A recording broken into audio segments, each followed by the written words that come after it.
We're good.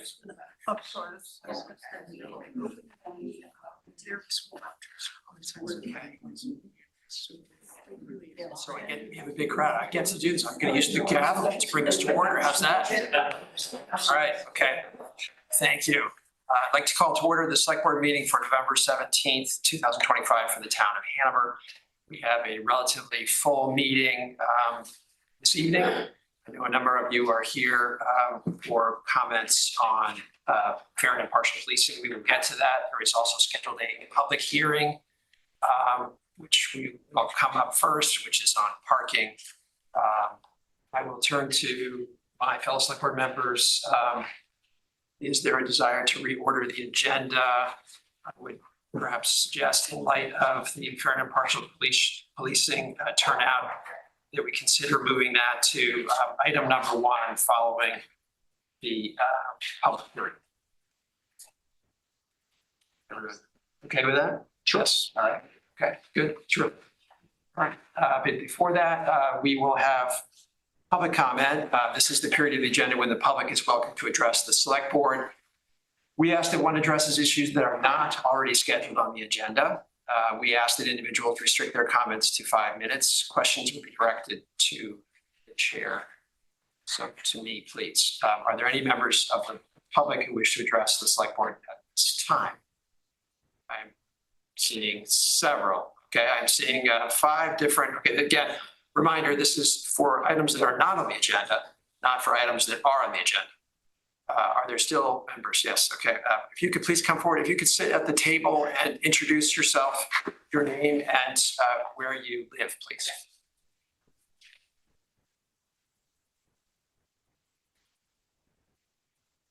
My name is Allie Price, and I live in Etna. Welcome, Allie. Thank you. Yes. All right. Good evening. My name is Allie Price, and I live in Etna with my husband, Mark Hawkrider, and our 2 little boys. I'm here tonight to share with you about an outstanding resource, welcoming meeting place, and inclusive community hub that I hold in the highest regard, the Etna Library. The Etna Library is our home away from home. Upon entering the library, patrons will be warmly welcomed by Jeff or Sarah, who undoubtedly use your name to greet you, ask your children how they are, and give your overexcited dog a pack of dog bones to take home. By the time you convince your dog to sit and wait patiently, Jeff or Sarah will be kindly and lovingly helping your very curious first grader find one of his 45 requests of the day, and most likely have already assisted your 4-year-old in settling into a cozy window seat to devour a stack of books. This is a typical experience for our family and so many others in the Hanover Etna community. While Jeff and Sarah go above and beyond in every way, every day, to ensure the ultimate library experience for the youngest of patrons to the senior members, there was one recent time where I was truly astonished by Jeff's dedication to not only his role as the Etna Library Director, but also his commitment to the town as a whole. About a month ago, I opened the door to the library and there were pumpkins everywhere. Beautiful, perfectly shaped orange pumpkins adorn the tables, chairs, and desks of the library. I said to Jeff, "Yay, pumpkins are back. They look great this year. Where'd you get them from?" He chuckled and gave me a crooked smile and said, "Well, they came from a less well-known farm in Thetford. It was a different experience than I've had in the past." So I obviously wanted to hear the rest of the story, which goes like this.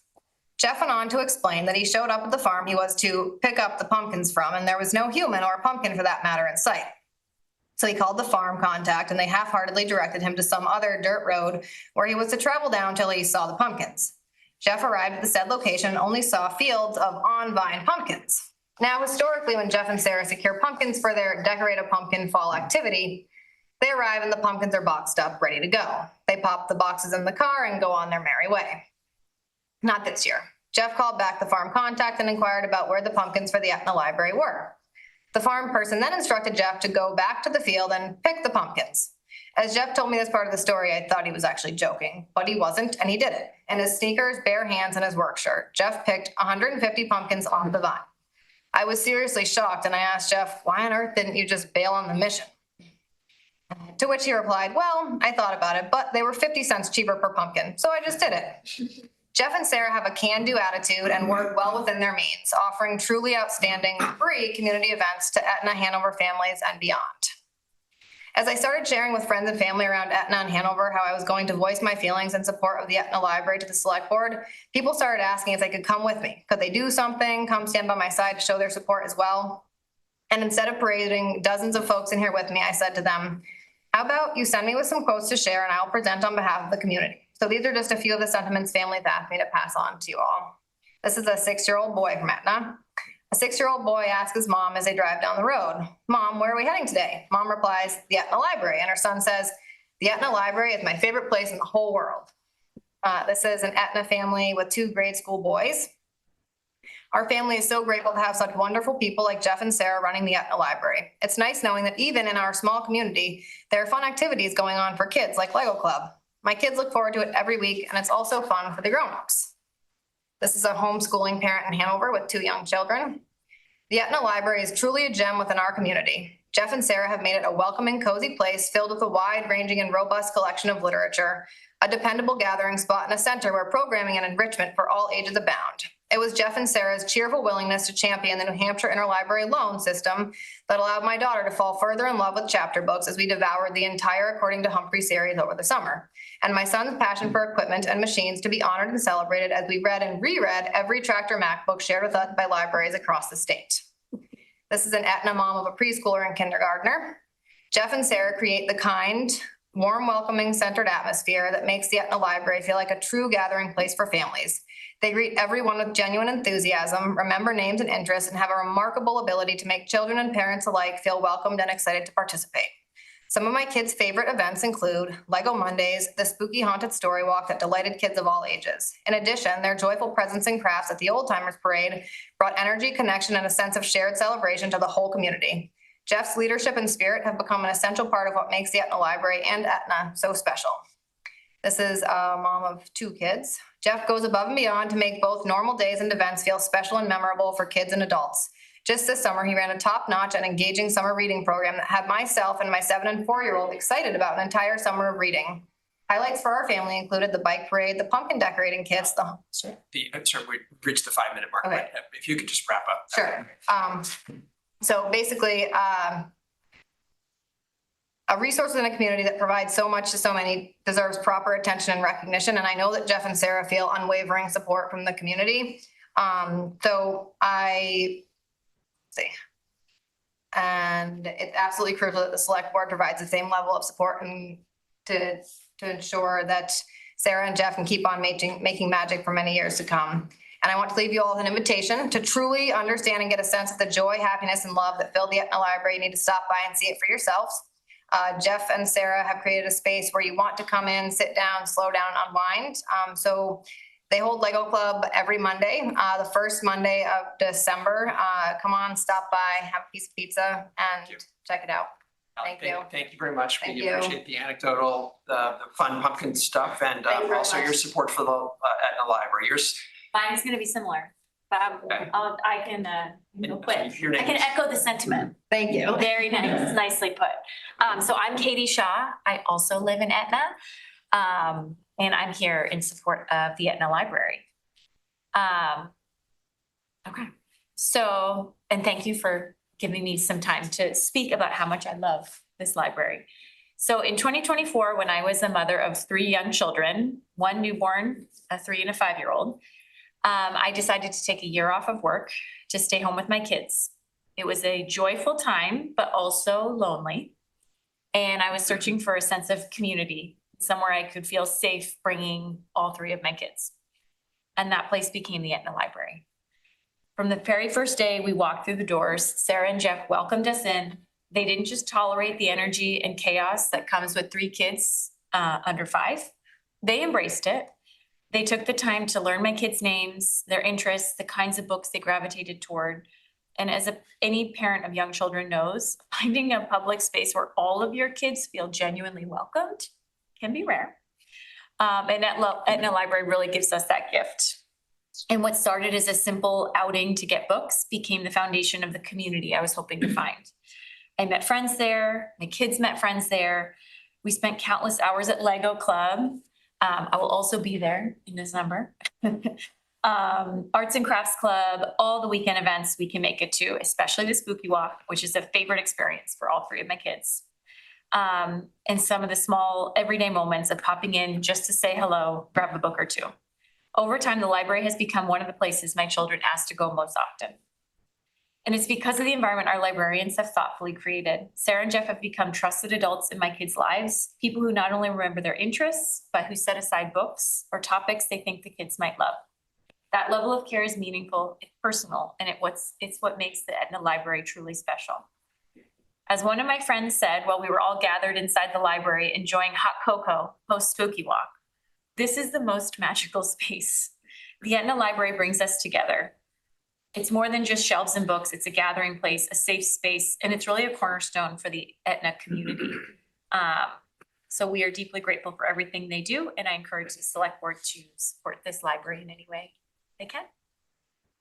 Thank you, Katie. And Katie and Ali, you should know you're not the first to come before the select board to discuss the Etna Library. And we do support the library. And while we're happy to hear how much you love the Etna Library, there is, to our knowledge, there's no discussion of change of course with respect to the Etna Library. So we love the support, and it is a special place. But you should know that we support the Etna Library. Perfect. Okay. All right. Cool. Okay. Thank you. Yes, thank you. It's very fun to hear these comments. It is fun. Yes. Spooky walk, pumpkins. Spooky walk, pumpkins. Thank you. Thank you, Katie and Ali. You're welcome to stay for additional comments. Are there additional public comments at this time?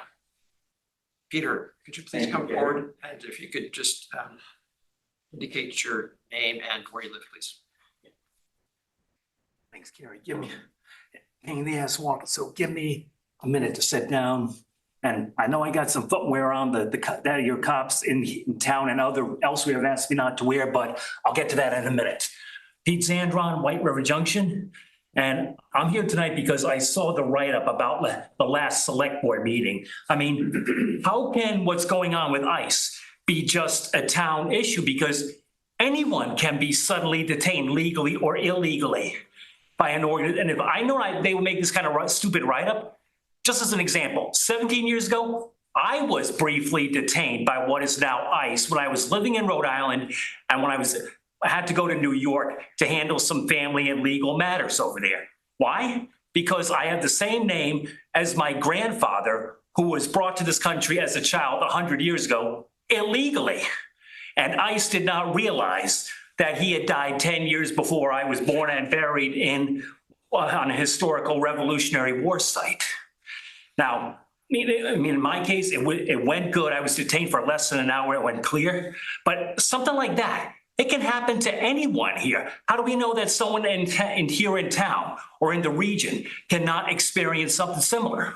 So you know, we are going to have a discussion with respect to the fair and impartial police. I got a bus to catch. Didn't mean to be a pain in the ass about it, but I had to bring that up because I know how you invite the press here and they don't always get it. I mean, that comment they made about quality of living, we're still having problems for what happened at the protest a year and a half ago. One reason why me and other people who do the Friday pickets you usually see, we keep it to a set routine for our own safety. And me being here, one reason I got these on, that was to deliver a pointer because this select board meeting is at the same time that Charlie Kirk's associates scheduled an event over at Rockefeller. Now, that is just the embodiment of cowardice to have these people who say they want to engage in politics and discourse, to do it in a way that would draw attention away from discourse and important matters. And this is the second time Dartmouth has done something this insightful. The last being, I mean, we all remember when I spoke with Mr. Hausman about the Surgeon General's event. I mean, me and other people were not sure if we were going to show up and picket, but when they invited Tim Willens to speak, someone who 25 years ago, I had to extract kids from their care because this is someone who basically tortures children for profit. That's a deal. And to have someone like a group like Turning Point USA come here, especially 2 months ago on my birthday, Charlie Kirk's associates made a mass frank complaint to the FBI about me. That's basically, this is what's going on at Dartmouth. So here to send I mean, and these topics tonight are important. Why aren't, if these Charlie Kirk freaks want to really have discourse, why aren't they here tonight talking about issues with people who can make things happen? Appreciate your support of the select board meetings. Thank you. Okay, thanks, Pete. Are there other members of the public who wish to address the select board at this time? If you could please come forward, state your name and address, please. My name's David Vincelette. I live at 93 Lebanon Street in Hanover. I've lived there since 1984 when I graduated from Dartmouth. I have a duty to defend the Constitution from all enemies, foreign and domestic. I'm a retired 25-year veteran of the United States Army. This town has illegally blocked our road, violating our civil rights to travel for months and years at a time. This Veterans Day, I was feeling kind of down. I got a phone call from my mother and my eldest sister, Tamara. And they left me with a message to keep on keeping on.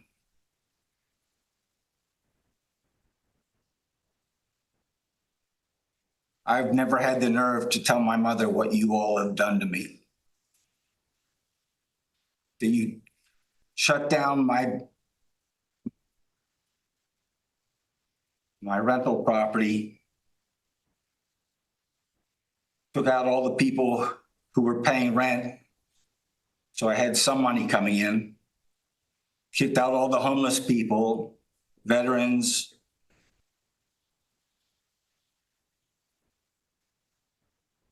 and then when you evicted everybody, instead of allowing me the time to get enough taxes to catch up my bill, Robert Hausman oversaw the demolition of the buildings.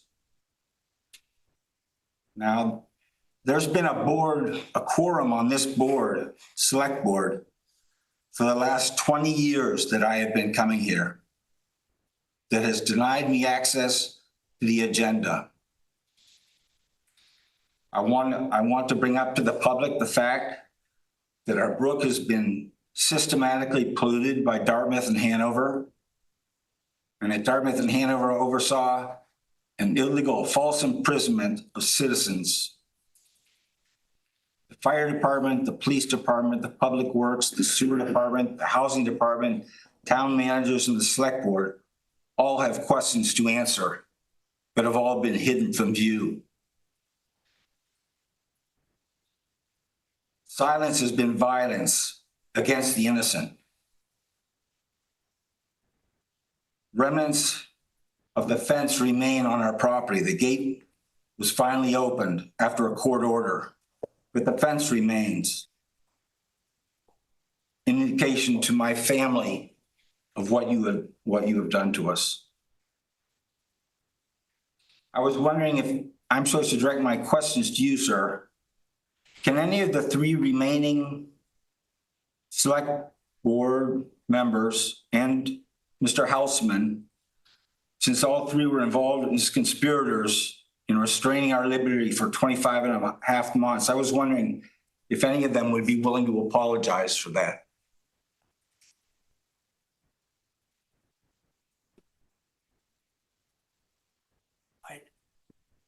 David, you have presented your, It's right there. I understand. I understand too. He may choose to speak if he wishes, but David, you have presented your claims for, you said 20 years, it's many, many meetings. Yes. And they've never made the agenda. They have not. You have made allegations. They're not just allegations, they're facts. So you've had detailed You've got response. 3 people on this board who are Dartmouth employees. You've had at least 3 members of the board who've been Dartmouth employees going back 20 years. Dartmouth put poison in my children's water, and you don't want to know about it. He works for Dartmouth. So does So does Joanna Whitcomb. This guy, this criminal here, has worked for Dartmouth as a helper to do their housing. Doesn't tear their housing down. Doesn't bully their people who are hurt, somehow incapacitated, veterans, poor people. Those are all let go. But my family, and that was nice of you not to arrest that woman like you arrested me 3 times for going over my 5-minute allocation.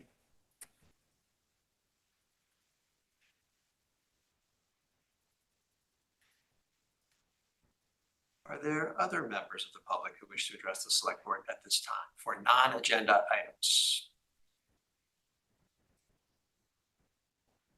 Seeing none. Let's move to a public hearing on proposed parking rates and fees. Public hearing is now open. I'll turn it over to Bob for discussion. Thank you. The parking division, downtown division now, and I have been working on an approach to streamline the parking garage as it comes back online, to simplify the fee structure, and to provide 1 hour parking free at the start of any, as they come through the garage. We can deploy this as soon as the rates are approved, and we can modify these rates after a public hearing if we feel that they need to be adjusted. We feel this is a great first step to test what we can do to move the parking, to create flexibility in parking, create opportunity for downtown employee parking, and to create free parking for an hour so people can come into town and spend some time without having to fear the meter's going to, they have to find parking or pay a fee. So with that, I'd be happy to answer any questions the select board may have or respond to any comments made by the public.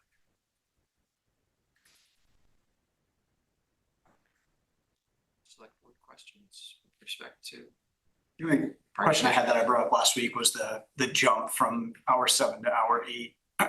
And now it's $3 increments, but then we go up to a $5 increment for that last hour. My assumption would be that we are baking in people staying past that 8 hour, and that's why we went to $20. But I'm just wondering what the thought was there. I think we started with the premise that the 20-hour rate is the full day rate in the garage, and we worked backwards. But we haven't run the numbers to see how this, if we modified that cap, what it would do for our potential revenues, understanding we're working with an approved budget that expects a certain amount of revenue from the garage. So if we're not seeing the use, we can certainly come back and revisit it. And were these rates kind of modeled out based on current usage or usage before the construction to get to the same level of revenue, or is this just a kind of a cleaner way of doing it? So the challenge with the question is we have not been able to utilize the garage in a full way since the carbon monoxide system went down. So it's been over a year that's been on the basement, the 2 lower levels have been offline. So I don't have an understanding of the data from whole use approach. And our thought was simply to come up with a solution, first first hour free, then to incrementally change it, and also to float a new rate for employee that mirrored the 10-hour lot rate.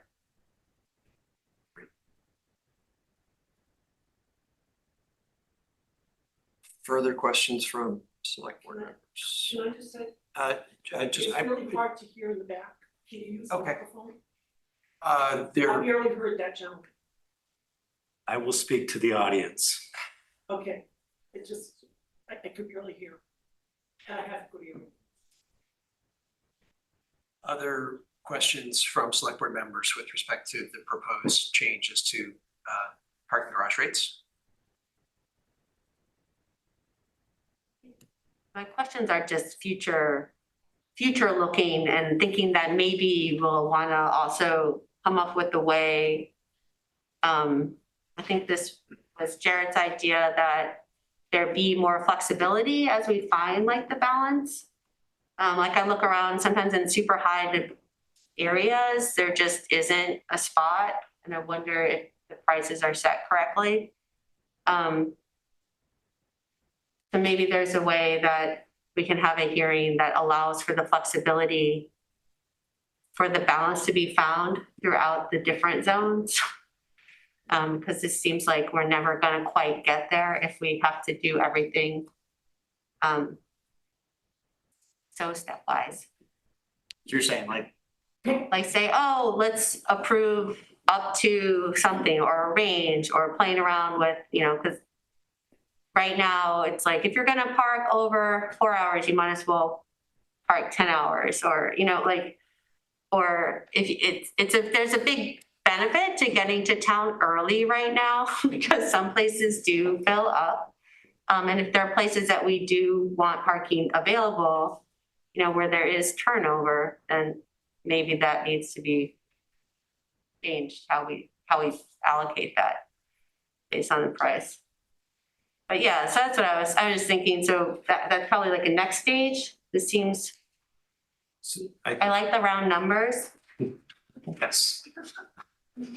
I think it's fair to say that we've spent a lot of time looking at technology and the online systems that we have available to us. And we found that our kiosks don't create the flexibility that we thought we would have in them. So as we continue to march forward, we're doing some bigger data analysis that would bring back to the select board with recommendations in the downtown. I do want to acknowledge that it's been a parking nightmare in town. That parking nightmare has been compounded by the garage coming offline. We needed to pull the Band-Aid off or lose the parking garage for a longer period of time. Understanding that East Wheelock was closed for parking until today because of the construction, that there has been a lot of other construction impacting parking. Our hope is that going forward, we'll be able to model the information that we're getting based on the true availability of parking, not parking that's been taken offline for other reasons. And our hope is to take that into consideration as we look for solutions. I think the point that Jenny's making is if parking remains full, are we charging enough? I'll leave it that way because I think some of us acknowledge that construction parking is occurring in what we would hope to be customer lots or customer spaces. Thank you. Unless there are any other. one last. Yes. If I could have it my way. The garage would be the cheapest parking in Hanover. I think our long-term parkers should be going to the most inconvenient places. And I think the parking garage, not that it's inconvenient, but it's one of the less convenient options.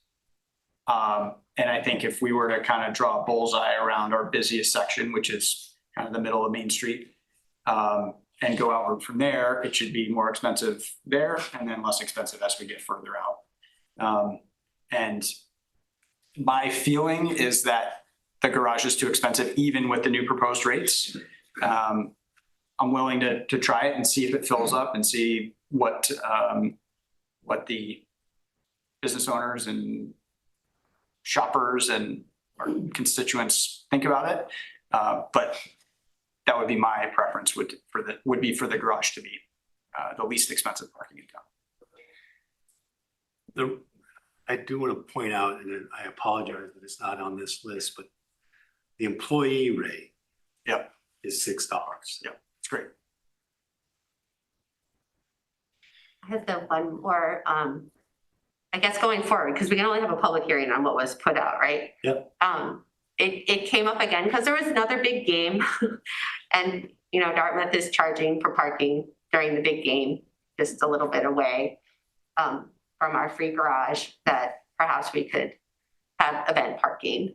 And make sure that we have some spots in our garage, even when there's a big game, you know? Yes. Right, as this is a public hearing, are there members of the public who wish to discuss these proposed parking? Jim, if you could please come forward and give us your name and address, please. Rubens from Etna, owner of, my wife also, of 3 Lebanon Street, Hanover Park. I'll stand up because I want to be brief. I'll start with the question. And thank you, first of all, for experimenting in this way, Manager Houseman and Sergeant, Lieutenant Swain. Question is, I look at the rates there, and would be wonderful if this is the case, where if someone goes beyond 2 hours, they exit the garage and get charged without a parking ticket for whatever number of hours at the rate published there that they use. That's correct. So it's a way to avoid, I love this. So I gotta thank you folks for coming up with this idea. It's a way for the town to let people park for as long as they want and pay for it without the risk of a parking ticket. So first of all, a thank you. And just a general comment about our parking system. David's phone, excuse me.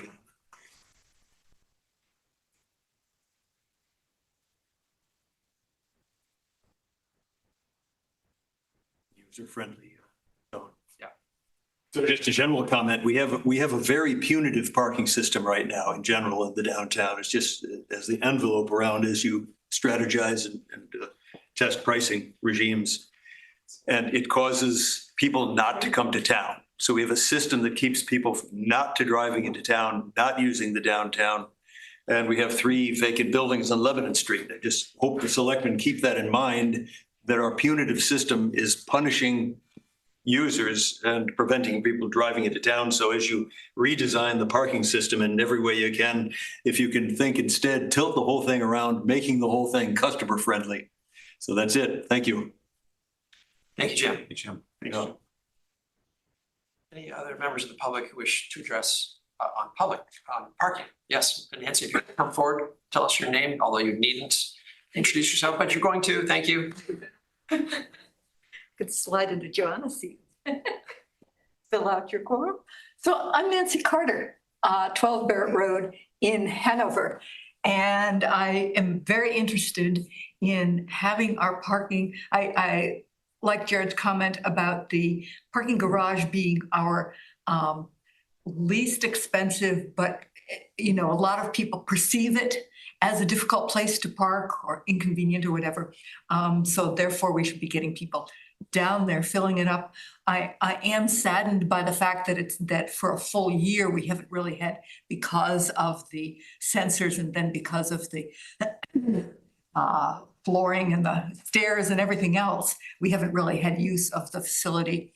But I am very much in favor of, I like Jenny's idea of really looking at all of the options, but that will take time. The Hanover Business Alliance is willing to put funds towards a study that the town of Hanover is doing. The business owners in this town are extremely interested in finding some good solutions to this. We all are, but I mean, they have a particularly vested interest, and they're a group of very thoughtful men and women who, don't necessarily, it's not a grab it all for us kind of situation. It really is partnership with the town. So I'm interested in less expensive alternatives until we find a balance. And as Jenny says, we really haven't studied it long enough to know what the balance is, but let's get the less expensive alternatives in and get people parking downtown, not necessarily, right where we all parked for the meeting tonight in back of town hall. Thank you all for Thank you. all the hard work that you do. Thank you, Nancy. And Sharon, if you could give us your name and Yeah, address. it's Sharon Richardson, 35 Cummings Road, Hanover.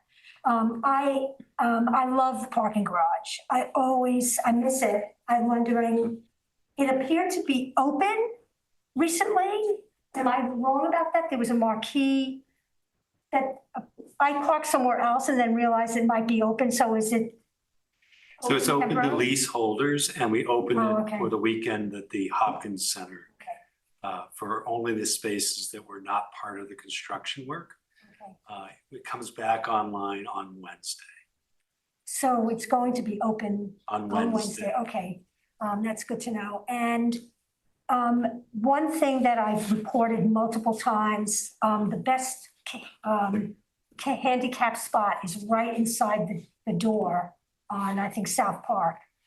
And if you want to get a wheelchair out, there's so many cracks and gouges, it's almost impossible to push a wheelchair. And so I'm hoping that I know there's a lot of problems inside the garage, but outside the garage is equally a mess.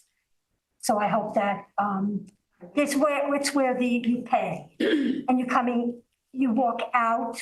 If I'm going out like opposite Vermonto's, there's just, the sidewalk's just pitted and you can't push a person in a wheelchair through there without maybe turning around. So I'm hoping that gets repaired because the parking garage might be great, but then you can't get out or in. Thank you for sharing that, Sharon. Are there other members of the public who wish to speak? Yes, please come forward. Hello. Hi, my name is Jennifer Packard. I live off of Boulevard in Lebanon. I own Molly's in Hanover. So I'm coming at it and I'm gonna say, take a page out of Jared's book and say, in a perfect world, if I had it my way, I would agree completely with Jared's statement. Being one of the larger employers in downtown Hanover, I currently have 84 team members at Molly's. That some of them will come in here and spend over, $50, $60, $70 a week in parking in the 10-hour lot. And when we all know right now, in general, across the country, bringing people to your employment and trying to hire people, it can be a little difficult. And when you're trying to tell them that the first $80 they made that week before they've even worked an hour has to go to parking, it's a little challenging. So I would give the opinion, looking at the crew that has been working so hard on developing these parking decisions and working on it. I know Lieutenant Swain, Doug, Chris, the whole crew, I know how hard they work on it. And I try really hard to make sure that we're very appreciative of the fact that the problems weren't theirs. They didn't make these problems. So we're trying really hard to always be respectful of the fact that the efforts and the work that they're putting into solving these problems as well as yourselves. But I think having the parking garage at the least on the scale, the cheapest parking, would solve an enormous amount of problems because you take the 30, 40 employees that park behind Molly's in downtown, park in this lot here that would be great parking for customers to come through and shop at the new Revolution and shop at Indigo and shop all through Main Street. They would have much more flexibility if we were to say to our employees, I can tell you without a doubt, if I said to my employees, hey, the 45 of you that have to work today, instead of spending $8 for the lot and go park in the garage for $2, there would not be a question. There'd be 40 empty spots behind Molly's. So something to think about because I think you're headed in the right direction. But I think, yes, it's inconvenient if we say that the parking garage is the inconvenient space, then maybe it is a little bit inconvenient. But when you're an employee, I say to my employees, I said, boy, if you could park in the parking garage in the middle of winter and not have to clean off your car at 10:30 at night, not a bad problem to have. But it's a great way to solve that issue. The other issue we've had in the past, and I have addressed it, is, with the downtown employee permit, a lot of times have been told to have them park at the Thompson lot and take the bus, but I can't in good conscience ask my 19-year-old bartender who has a pocket full of cash at 11 o'clock at night to walk from Molly's to Thompson lot because no buses run at 11 o'clock at night. It's just not safe. I wouldn't want my daughter to do it, and I'm not going to ask my bar team to do it as well. So having them be able to park in a lit parking garage in an area where it's safe, because they do leave the restaurant with cash in their pocket. So it's something that I'm very conscientious about, and I encourage them not to park at Thompson for that exact reason, just to keep them safe. So, okay. But thank you for your efforts and the work on it. I do appreciate it. Thank you, Jennifer. Hi, Kayla Brannon, 20 School Street, Hanover. I own Maven Salon and I have 10 leases per month, so I pay $1,500 a month. So I'm all in favor of cheaper parking in the garage. And it would be great if there was, because I do supplement parking, it would be great if there was some kind of like punch card or some way that I could pay a portion of like the $6 a day, or, you know, some way that it can be set up. So, because right now I just like pay for the parking passes and, you know, charge them. But so yeah, I like the idea of like keeping it flexible and trying to figure out like what works, and I don't know, having higher prices at different times or different areas. I also live right next to the 10-hour lot, and that lot fills up before 8 a.m. So I know that it's a challenge, but yeah, all in favor of keeping it inexpensive in the garage. So, Thank you, Kelly. thank you. What else on parking? So we do have a full agenda. I'm sorry, is there, Nancy, yes. I know I've already spoken. One liner, construction workers, it's only gonna get worse. It already is bad, it's only gonna get worse. Where are we in conversations with the college and everybody else about how to handle that? Because even if folks are like parked down Wheelock, if they're parked in town, the trucks are, you know, large enough that they create difficulties. Thank you. Sure, and kind of beyond the garage, but do you want? Yeah, it is. Do you want to address it at all, Robert? Yeah, I'm happy to give a brief update. The college has launched the pink route and is renting lot 9 out behind Jesse's for their construction worker parking. We have a requirement that they provide us with the license plates of all their construction workers on jobs that are regulated by site plan approval, and they're not permitted to park in town. We are looking at how we implement a proactive enforcement program by hitting it hard at 7 a.m., which is when they typically arrive. They're not hard to miss. The neon yellow shirts are a giveaway. So we're trying to address it on all fronts. Thank you. Thank you. Unless there's anything else, I would like to close the public hearing. We do have a motion language, and maybe we can move on that now. Unless the select board has any further comments or questions. The public hearing is closed. Is there a motion with respect to the new rates for the parking garage? I'll move to approve the proposed parking rates for the garage as a 3-month pilot program to take effect upon the garage's reopening. Is there a second? Second. Further comments?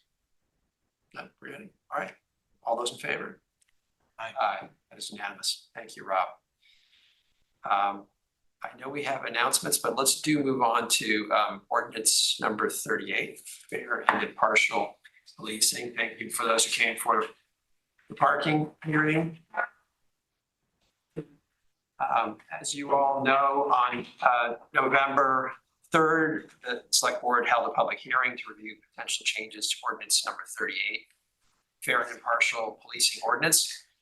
Review was prompted by the passage earlier this year of a new state law, New Hampshire RSA 106P, that requires that local policing ordinances do not hinder cooperation with federal immigration authorities in cases where an individual is already legally detained for a state crime.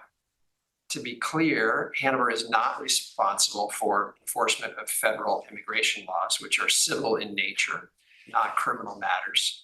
Nonetheless, and despite their civil nature, under the new law, detainers issued by federal immigration authorities for inmates, which are those already under arrest or in jail, must be honored by local police. So at issue for the town is how best to respond to the new law, which unusually carries both financial penalty and potential legal action against the town and its officials.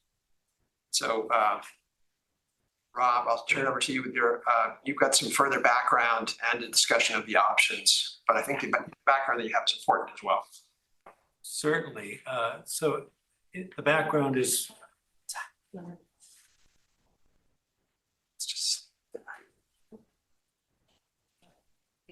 Sure. It's fine. I was just wondering if I had a copy. Go ahead, Rob. Thank you. So by way of background, as the chair has pointed out, RSA 106P was adopted and it takes full effect January 1. That statute includes potential financial risk to the town of 25% of the total state funds received. We're estimating that to be around $300,000 to $350,000 a year. Approximately 2.5 to 2.9% of the town's portion of the tax rate is a loss of those, would account for those loss of funds. I should also point out that the state of New Hampshire is a Dillon's rule state. It's not a home rule state. What that means is the state can limit what we have authority to regulate, and they did so by passing this statute. We must comply with the statutes or run the risk of being found in violation. In this case, there's clear financial and potential other actions that could cause impacts to the town. I would point out that those who would suffer the consequences are your elected officials and appointed officials if there were actions that were beyond the financial penalties. With that in mind, I put forward 5 options for the board to consider. The first is to leave the ordinance as is. As you may recall, the board directed me to meet with council and review the risks associated with leaving it alone. And we reported back in August. We believe that there's a high risk of fines and injunctive orders if we make no changes.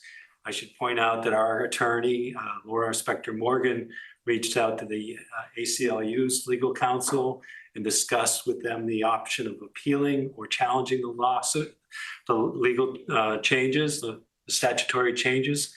The ACLU felt that that would not be productive, and that it has been upheld elsewhere in the United States, these types of legislative changes. So we went back to the drawing board, made revisions to the ordinance, presented those revisions to the select board. Those revisions were then presented during the public hearing last meeting. And we stand by the recommendations as presented. With one caveat, it was brought to my attention that Romans 6 in our ordinance, the deletions didn't need to be as significant, and Romans 6A and B could be retained as written without impacting the ordinance's compliance with RSA 106P. So with that in mind, option 3 includes retaining Romans 6 minus subparagraph C. Option 4 is to eliminate sections Romans 6 and Romans 7 entirely. I note that there's no real risk of failure to comply, but it would reduce guidance to the department's the police department's interactions with federal agencies. And then option 5, which is to rescind the whole ordinance.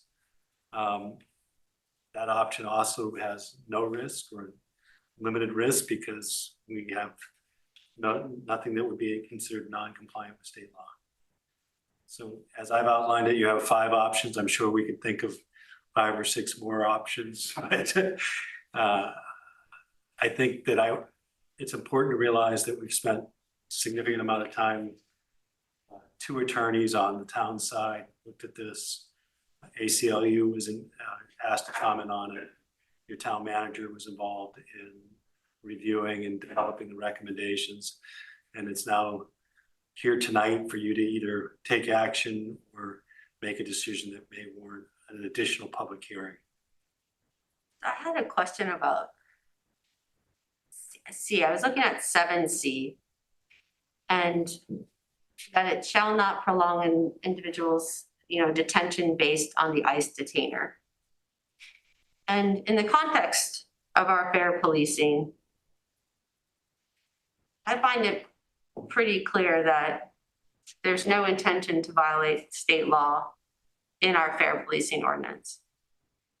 In the context of the law, you know, they make it really clear that the detainer should not just be based on the ICE detainer. It says unless otherwise authorized by law, no New Hampshire law enforcement agency shall investigate or take part in investigations related to an inmate's citizen status unless it is subsequent to an alleged violation of New Hampshire law. So that to me is very much in line with our fair policing ordinance. You know, the implicit word is so long shall not prolong an individual's detention based. The implicit word is exclusively on the ICE detainer, like that would maybe be clearer. But I don't find our fair policing ordinance to be out of compliance, since the state law goes through a lot of effort to say that you can't detain someone simply based on an ICE detainer as well.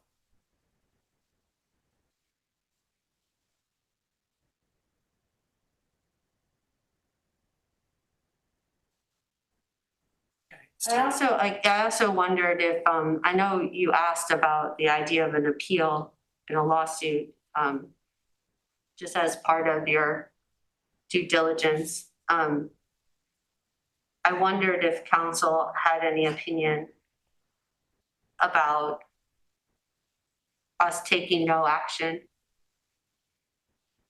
Because I guess from my vantage, our fair policing ordinance is just that, the fair policing ordinance. And if the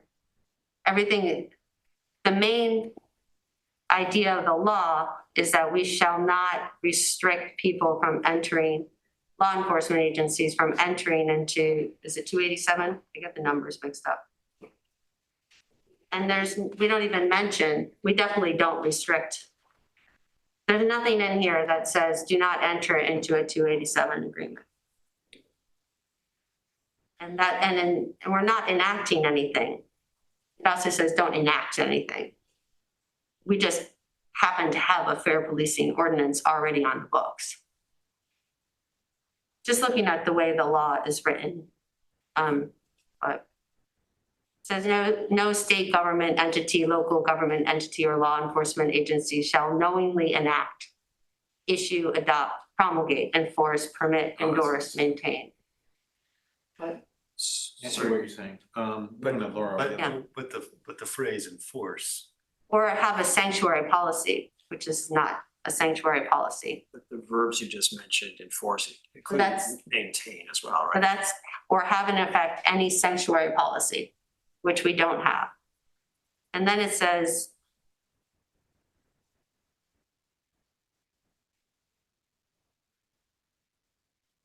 we shouldn't have a blanket policy against honoring immigration detainers for inmates, which we don't have. Right.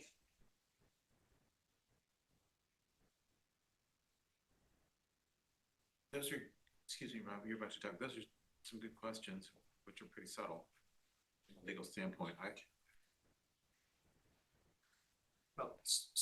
Just like inaction is really different than action. I'm not saying we go and become. So I think that option one is inaction, right? Leave ordinance 38 as is.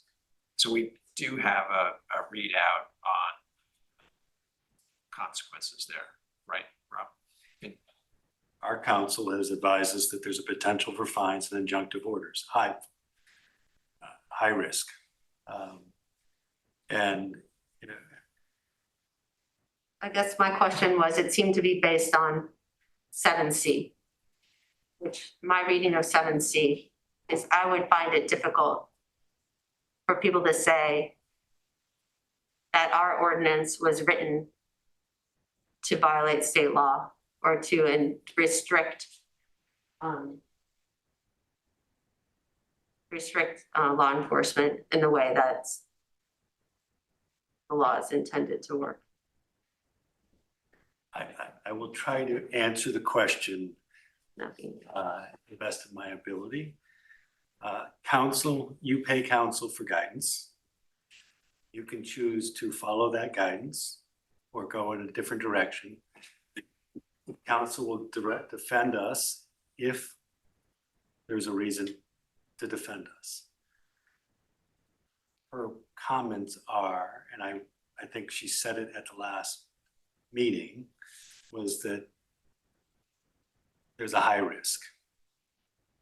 And the opportunity to avoid that risk is presented tonight.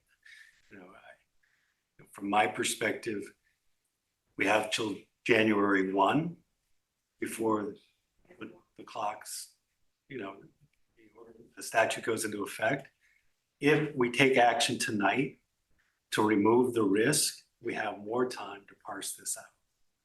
If, however, you wish to do something that requires legal counsel review and a different approach than what's been presented tonight, then I think you need another public hearing. You have 2 additional meetings between now and Christmas, or the first of the year. I think I would have to go back and watch the tape, but I'm pretty sure she said the high risk was if we appeal, that we wouldn't win that. No. I'm not sure that we asked, like when she was here in the room about inaction. Oh, when she was here in the room or Yeah. on Zoom? On Zoom, sorry, on Zoom, because Joanna suggested it at the end. I'm sorry, I may have missed it. Yeah, Joanna suggested inaction at the end. It wasn't part of our discussion that, What's the definition of inaction? Just leaving ordinance 38 the way it is? because it was well crafted. Um,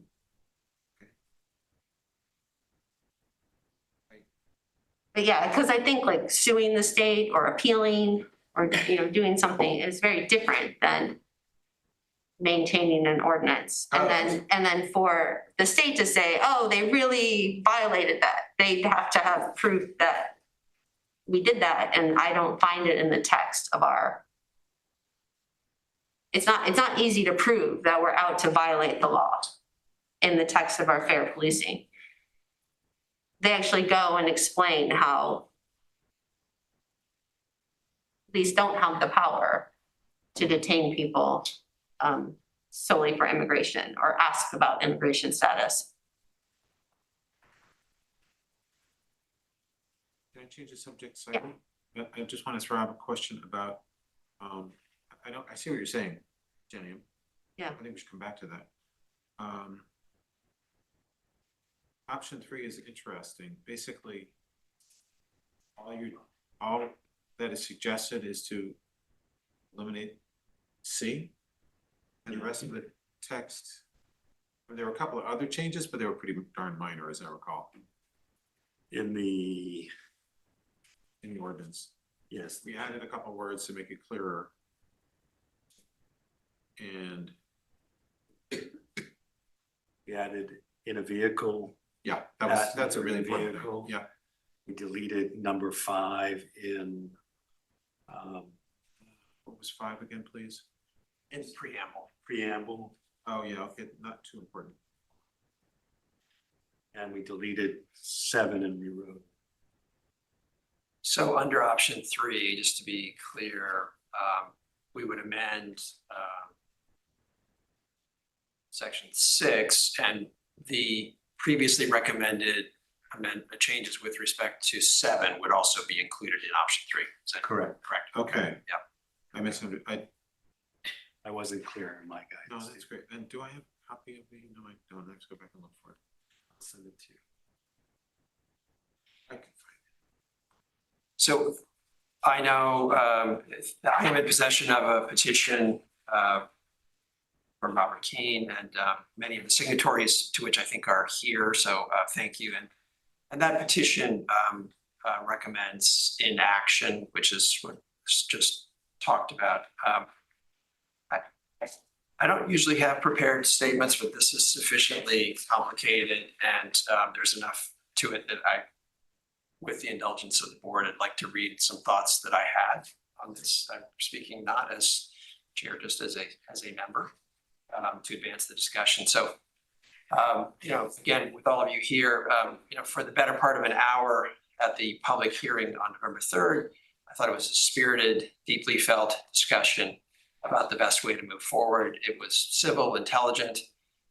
Thank you. It showed, I think, really the best of democracy working at the local level.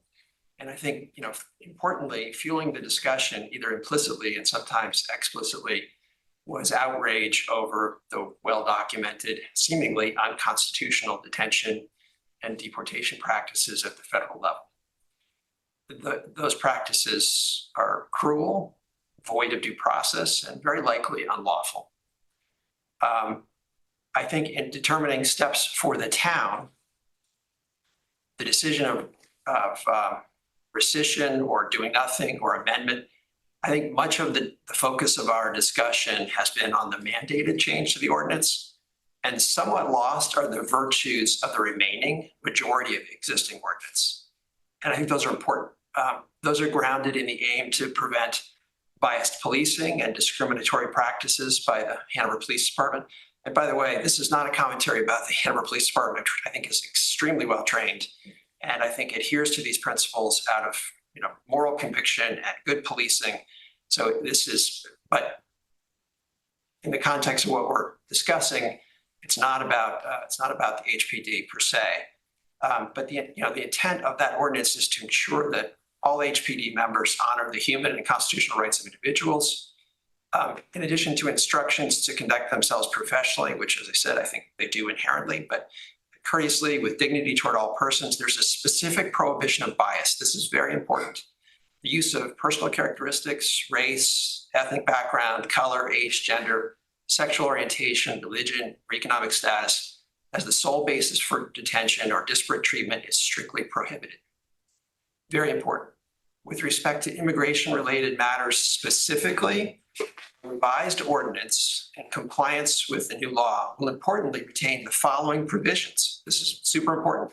Hanover Police are not authorized to enforce non-criminal federal immigration laws. They cannot stop or detain individuals solely to determine immigration status. Procedurally, officers should not request identification from motor vehicle occupants unless there's a defensible basis for suspicion of a crime. These are extremely important to maintain. The merit of unbiased policing provisions on the ordinance, plus the remaining prohibitions against immigration-related enforcement work, my opinion, speaking as one individual, make a powerful argument for keeping a revised ordinance in place versus the option of rescission or letting the existing ordinance stand. These provisions not only provide for uninterrupted accountability and oversight of Hanover Police, but knowing this ordinance remains in place also, very importantly, brings clarity and comfort to residents, to our workforce, to visitors. As a relatively diverse town in the context of New Hampshire, this is also a travel destination and home to many international guests, students. Having this clarity is very important. Keeping the ordinance unchanged could maybe withstand a challenge. It seems like our council is suggesting it's very unlikely to succeed. I think not having the clarity of a lawful ordinance on the books is problematic because the HPD is going to have to withhold, as you know, as Rob said, we are a Dillon state, meaning New Hampshire law governs. So when it comes to ICE detainers, they're going to have to follow New Hampshire RSAs. So against that, I think it's very important for us to have an ordinance on the books that is lawful, that people can point to, that those communities who may be concerned about all of these issues feel some comfort that there's a lawful ordinance in town on the books that they can take comfort in. And I know that we want to make a statement with respect to our values. I know many of us are very upset about what's happening at the federal level. I think there are other ways that we can move forward. The HB 511, which passed in the spring, passed by only 6 dissenting votes. You all know the New Hampshire legislature is 435 members. 6 voted against it. This was a compromise legislation. It's not perfect. It's probably not what some of us in this room like, but it's the law. It's difficult for us to object to lawfulness in an unlawful way. Like, we're going to ignore the law because we're upset about others ignoring the law. That seems to me, as a single member, not a wise course of action. You know, if we are a country where rule of law and due process are important, we too must respect this. And I don't think, given that only 6 members voted against this in the House, that this is the bridge we die on. Sorry, that was a little bit of a speech. I don't really like to do that, but that's where I'm coming out on this. I think our ordinance is lawful. So I think it is lawful. I'm not sure our council agrees. I disagree. Yeah, I'm not sure what question the council was asked. I did not ask council that question. It was not up. Last time we were here, we were told very explicitly that we needed all of those words in the ordinance, which are no longer, that's not even on the table anymore. All of the wordsmithing that we needed to, like, it depended what questions were asked of council. So that's still on the table. That's option 2. Option 2 is what we looked at last time. Right, but there was a sense that to make our ordinance lawful, we would have to include all of that language. Now, we can make the ordinance lawful by just excluding a little section. So those are already different, right? So there's a lot of ambiguity. There's a lot of ambiguity in that. I read our ordinance and there's nothing that disagrees. There's nothing that disagrees with the state law. There's nothing that prohibits police from working with ICE once somebody has been arrested and detained and has a warrant from ICE. There's nothing that prevents them from doing that if they have arrested them and detained them. And if we change it, then we've changed it. And we've taken action. And it puts us in a really different situation. The state would have to prove that our law is unlawful. It would have to prove that we've taken some unlawful action in doing this. And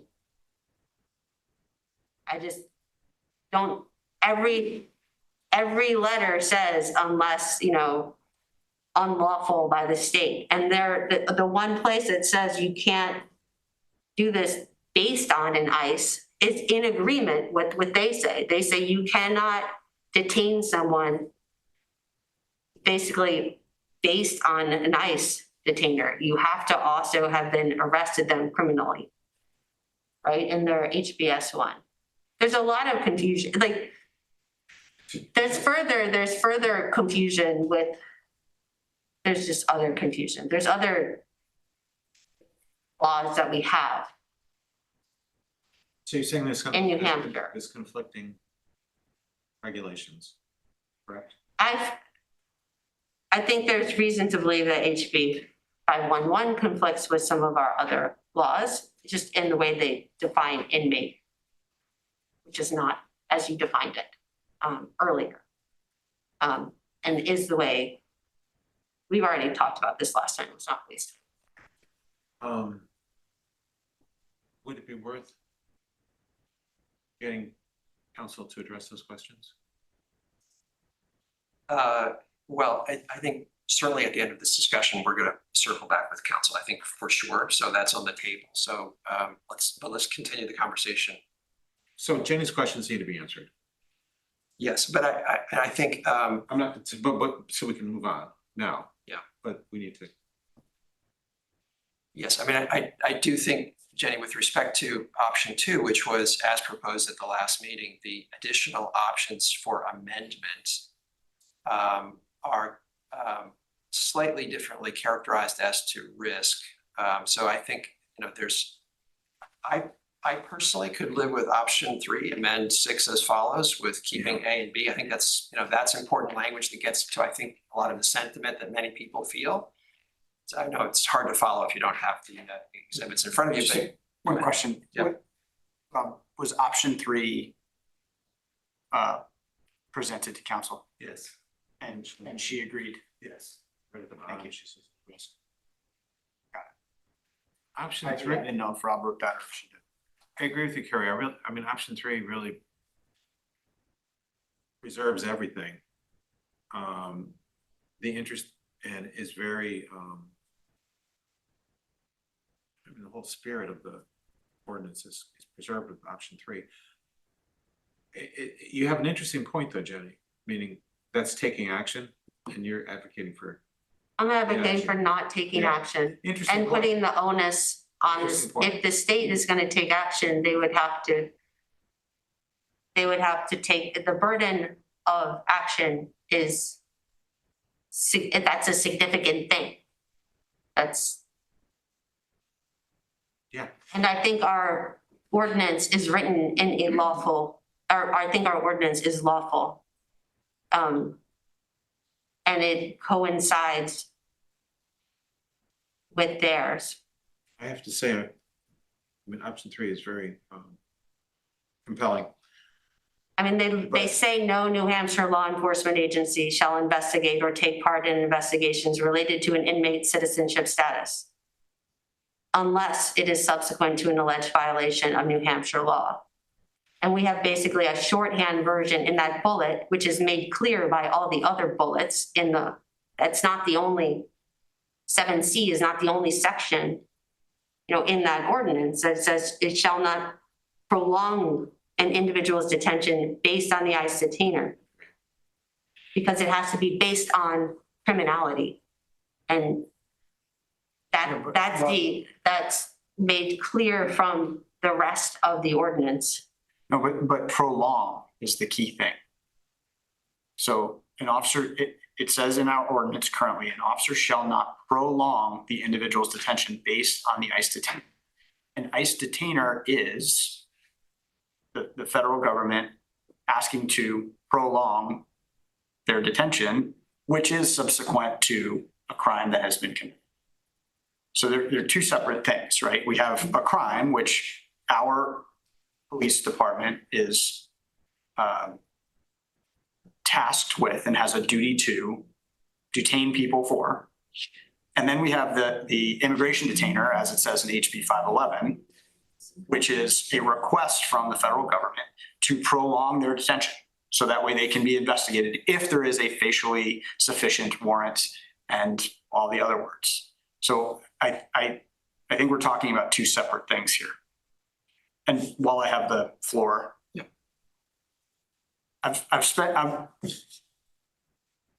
I'm probably the dumbest person in the room right now, and I can admit that. And I've spent a lot of my career being that guy, where Which guy? the dumbest guy, Oh, come or on. the guy that is Come on. not the smartest on a certain thing. Okay, I was a helicopter pilot, and I had mechanics that were far smarter than me, even though they didn't go to college or whatever, far smarter than me, and I knew it. And when one of them told me, don't go fly this airplane, I didn't pull out the book and start lawyering it up, okay? I said, all right, I believe you. In this case, I think we have a skilled attorney who has given us sage guidance on how to maintain the spirit of what our constituents want to have, which is a fair and impartial policing policy, while also being in agreement and compliance with state law. And I think we should do that. I think we can go on and on. We can spend tons of time looking at every word in this ordinance while not trying to accomplish or not accomplishing any of the things that we should be trying to accomplish, like more housing, like better parking, like fixing Main Street. And the more that we go on with this, the less we're doing our jobs in serving our townspeople and getting these things done that we can actually get done. I think we should take the advice of council and we should move on. Would you be supportive of option, that could go in several directions. Option 3 retains some of the original language. Option 2 is as proposed at the last meeting. And then option 4 is eliminating sections 6 and 7 entirely. And is minimal risk lower than low? Yes, so I would, I'm sorry. Option 2 versus option 3. Yeah. Same. Is minimal risk lower than low? Low is low and minimum is low, sorry. Wait, they're both low? They're both low. So they're equal words. Yes. Minimal and I low. apologize. Okay, so there's not significant additional risk to retain section 6 A and B language, which is, I think, in many respects registering our discontent with the situation that we're in and questioning some of the lawfulness. It's very powerful language. It is very powerful. So I think it is an expression of our concern as a community. So I think it's important to put that in. I'm sorry, Option 3. option 3. He was asking you what option you support, if you support any of them. Me? Yeah. I can support 3. I do support 2, just based on the fact that that was the and am I to understand correctly that the primary recommendation is option 2 and then our alternate is option 3? Yes. Well, you have 5, but your staff and council is giving you 2 and 3 as the preferred options. I think that language is important, and I would advocate keeping it. So you refer option 3. Rob, not to complicate matters, but that are already complicated, but on option 3, there's an A, a B, and a C. C, which is eliminated, which I'm going to just read. It's because an ICE detainer is not based upon probable cause that a crime has been committed. If an officer in the department receives an ICE detainer for an individual who has been detained or arrested, the officer shall not prolong the individual's detention based on the ICE detainer. Another way of saying the officer shall not prolong detention is the officer shall release the. So that I think is the, my opinion. I'm not a lawyer, but I think that's the one that's particularly contravention of the new law. But the potential language you put forward at last time with respect to section 6 does give specific guidance. If an officer in the department receives an immigration detainer for an inmate in custody, this gets to the question of, are we providing sufficient guidance for our law enforcement? The department shall comply with the detainer to the extent required under RSA 106P, provided the detainer is facially sufficient, supported by probable cause, accompanied by a lawful warrant. Detention may only be prolonged if safe to do so and consistent with state and federal law. It strikes me that that is the new C that could still exist under option 3, where C has been struck, and it gives specific guidance as to what we can do. We still register our sort of discontent in A and B, but give specific guidance to our police department on what they shall do. Now that's as opposed to being silent. Yeah, I'm not sure that's adding. But it is adding stuff, but I'm not sure it's valuable addition. My worry with that is if we leave A and B and take out C, we're basically saying ICE detainers are wrong and we shouldn't be we shouldn't be following them. And then we leave out C, which says because it's not based upon probable cause, they shall not be observed, right? So we set the stage in A and B, and then in C, we say, this is why you shouldn't do it. But if we just take out C, we're basically setting the stage and then leaving it up to whomever to make that decision. And I don't think that's wise. So you would You would prefer specific guidance, for instance, as drafted under the original proposal for section 6. Well, then what you can do is combine them. That's what I'm putting forward as an option. As a variant option. Yeah, that's a great option. I think that actually, I think this is kind of getting at the root of what I find to be so problematic. Because it's action?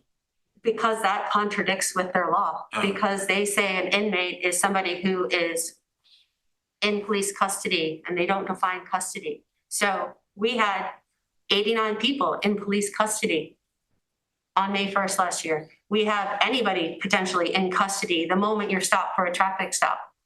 We have anybody stopped for jaywalking. You're in police, are you in police custody? It's not defined. They define inmate as in police custody. They don't define what custody is. We had that discussion with our council, right? They go to great lengths to say that they don't need to even fill out their administrative warrant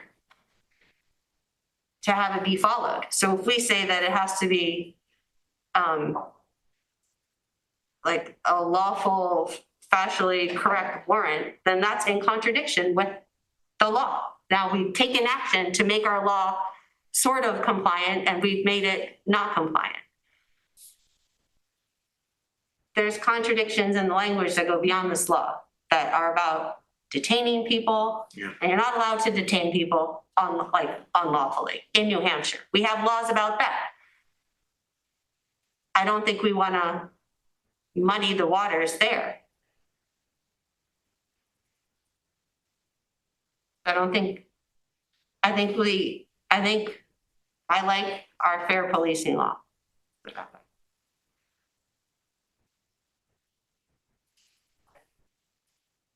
Yes, but wait. I didn't define inmate, Laura Spector Morgan did. She defined it as in custody and she defined custody as undefined.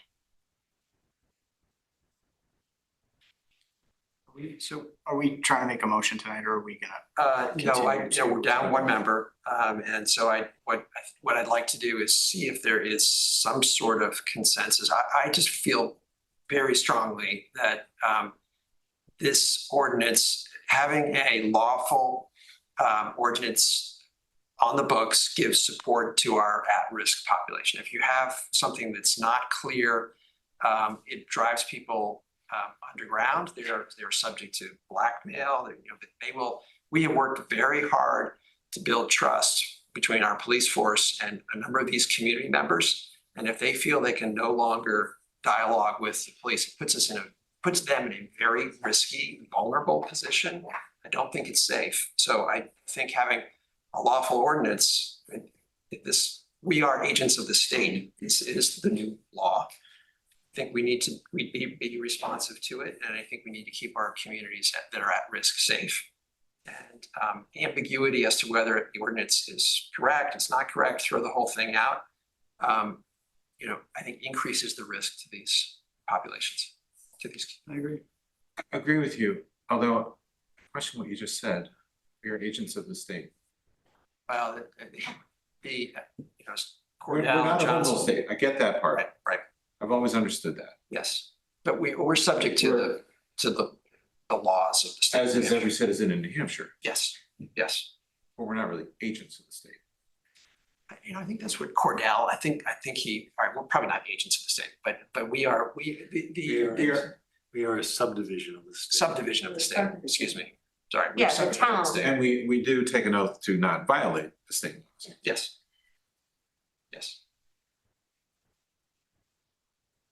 Is why you won't Not have- agents. Yes, we're not agents. Yes, to be clear, we're not agents. We are a subdivision of the state. Thank you. But I really, again, feel very strongly that, having lawful ordinance that everyone can understand what the rules are is important. This was, HB 511 was only 6 members voted against it. So it's not what this community, I think, wants, but it's what perhaps the legislature could live with.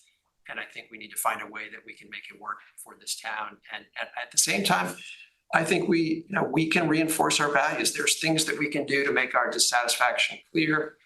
I think we can think about ways to make citizens, immigrants, visitors feel more welcome, whether it's, again, taking a crack at fair and impartial policing next year when we have more time, ways we can make Hanover a more welcoming community, ways we can celebrate our diversity, the immigrant experience, coming up on our 250th anniversary. There's things that we can do. Building housing, that would be key amongst them. Yes. So I would make a recommendation for option 3, either with A and B as presented, or with C, which is really the language from last time that was retained under section 6, which I think, Rob, you know what I'm talking about, as a specific guidance for the police force. That's my view. We're not going to take a vote tonight, but I will have in your packet for the next meeting both options and the full text of the ordinance. okay. Yeah, can we get, Too much. so the ordinance is written? Yep. With the either or. With- With the either or scenario that was just. And then Yeah. just along with the state law, which is only like a page, right? And it was in the last packet. Yeah, It was, thank you. yeah, just like so everyone And and the viewing public has it. Yeah, and my concern is that it shifts the onus onto us if we take action. And that we're like shadow boxing, and there are these contradictions that the state needs to figure out. And us taking action puts us in a worse position. And also like it shifts the onus onto us rather than the other way around. Jenny, do you mean that the contradiction around custody or Around detention, yeah. detention? There's very specific laws we have in the state of New Hampshire about how long you can detain someone. And based on what alleged crime they committed. And it has to be at least a Class B misdemeanor or higher. And you have to be booked into typically a correctional facility, right? Or held for over 24 hours. So that's really different than not defining custody, which, and some Class B misdemeanors are, there's, you can be charged with assault and not actually do anything physically. You can, there are certain things that we wouldn't consider necessarily very criminal, just like disliked. Jenny, do you have specific questions for Laura to get addressed before next meeting? Yeah, my question is, how does the burden of proof shift if we do nothing, right? And really, can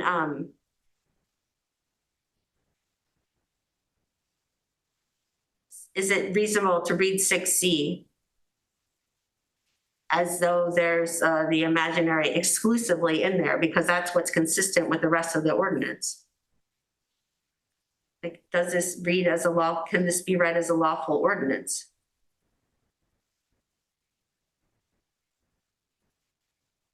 And kind of going off Jenny's question about custody, is there a definition, a state definition of custody? How is that defined?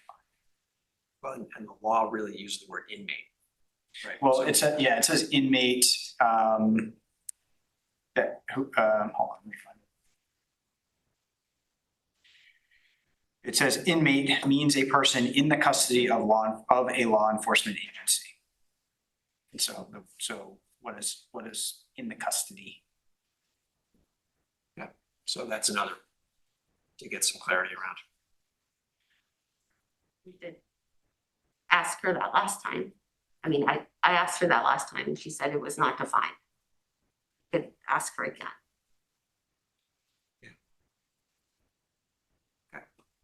Inmate is defined differently in other laws. Sure it is. All right. Thank you. Thank you all for attending. We had the public hearing before. So yeah, I guess that's the third question, is just, were we to add, I forget the number, in number 2, all of that words, how would that make it, would it be lawful still with the RSAs about detention? I can get the number for you if you don't have it. About when a police can detain someone. Could a question for clarity be asked? Yes, Bob, go ahead. Bob Keane. Did someone come to the town from the state to say we were out of sync with the law? Why are we talking about this whole thing? Did someone, the Attorney General, say you're out of sync with the law? Okay. And so I'm just curious. Okay, yeah, thanks. Yes, Rob. That's a great question. So I will frame my answer as follows. Our police department has been present where grants have been discussed, and they've been told directly that we are not eligible because of this ordinance. Our police department has been informed by people at the state that we are a sanctuary city based on our ordinance. So I'm not trying to be obtuse here. I'm trying to be clear. We have a lot of construction going on that has a lot of employees here that run the risk of being challenged because of the color of their skin. We have a lot of students here, grad students and postdocs and others here that run the risk of being challenged by the color of their skin. And my concern is that we put the town at risk, the community at risk, and everybody else that's here at risk if we don't take action.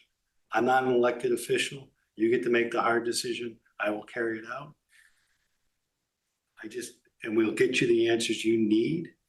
But at this point, my concerns are on the record for you to consider. Thank you. Thank you for sharing that. So we have, I understand it's 8:30. We have a lot of other agenda items. Very quickly, I'll allow a couple of questions and then we're gonna have to move on. So very quickly, if you could come forward, Dina. And I apologize, but we really are short on time. Thank you for your deliberation. Do I have to sit? Yes, and please, if we could just be quick. Dana Romero, 27 Cummings Road, Hanover. My question is this, I'm looking at option 3, and can a town stipulate that if ICE were to present a detainer, that it needs to be, that you would only honor a judicial warrant? I think there is language about the detainer. I think it has to be facially sufficient, supported by probable cause, accompanied by a lawful warrant. Now, what do all those words mean? I don't know. Because there's a difference between a judicial and administrative warrant. Yeah, the HB 511 referred to a warrant from ICE. So those are administrative warrants. They're not judicial warrants. Right. So that is in the state law. So we're required to honor administrative warrants. If someone has been placed in custody, but we don't know what that means. We are prohibited from having an ordinance that instructs the police not to. Yeah. The police don't have to honor, but the select board can instruct them not to honor. Okay. And my other question is 106P, the way I understand that, I looked it up, and effective July 21st, 2025. And it looks like the main point is whether we enter into the 287G program, and that we can choose not to enter into that program. The police department can choose not to enter Right. into it. The town cannot have an ordinance that prohibits it. Yes, I get that. Okay. And my last question is asking for clarification, if I can find that on. I'm sorry, what I had written to you, Carrie. The removal of conflicting language would reduce guidance around departmental interactions with federal agencies. Can you just clarify that? I think I responded to you this morning. Yes, yeah.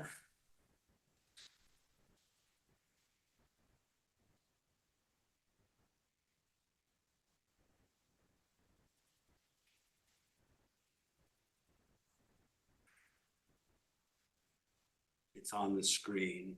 It's too small to read clearly.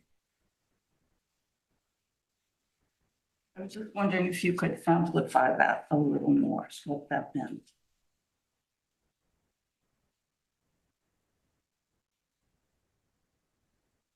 So, I mean, the challenge here is that we're instructing the police to do something in C. We're instructing the police to do something or not to do something in paragraph C, as shown in strikeout above on the screen. And by deleting it, we're removing that guidance. Okay. However, it brings us into committee. Okay, thank you. I very much appreciate the way you outlined all the options and the risk. It was very helpful. 2 points, and I know I have to finish up, but one, I know we need to respect laws, but Carrie, we need to be careful because there's some laws that are not just. I mean, we've had that in our own history. And I appreciate Rob explaining that we have to honor that state law takes precedence over us.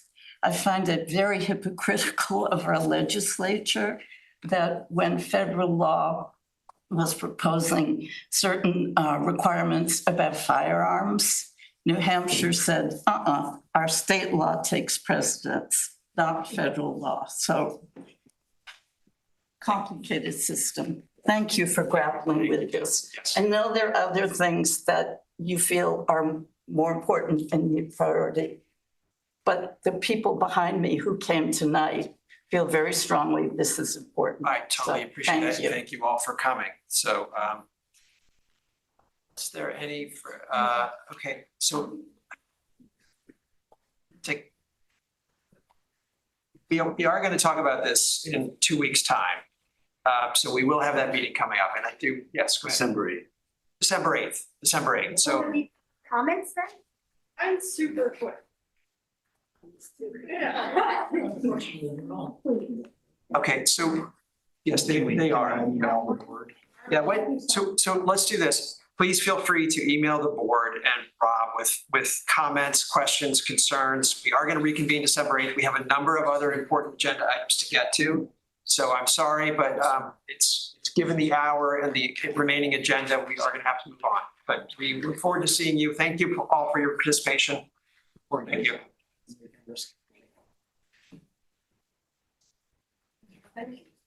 May I suggest we skip over the announcements and recognitions and move on to the human resources software? Yes. Yes. I'm going to promote Tina to join us, our HR director, if she's willing to come on by.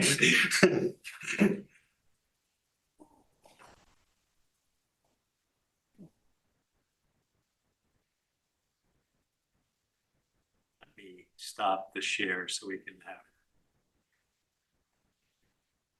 it. Thank you all. Thank you.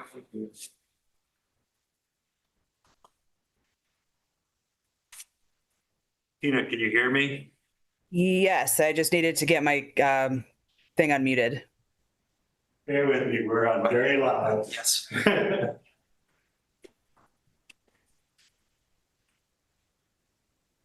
Can you speak to me again?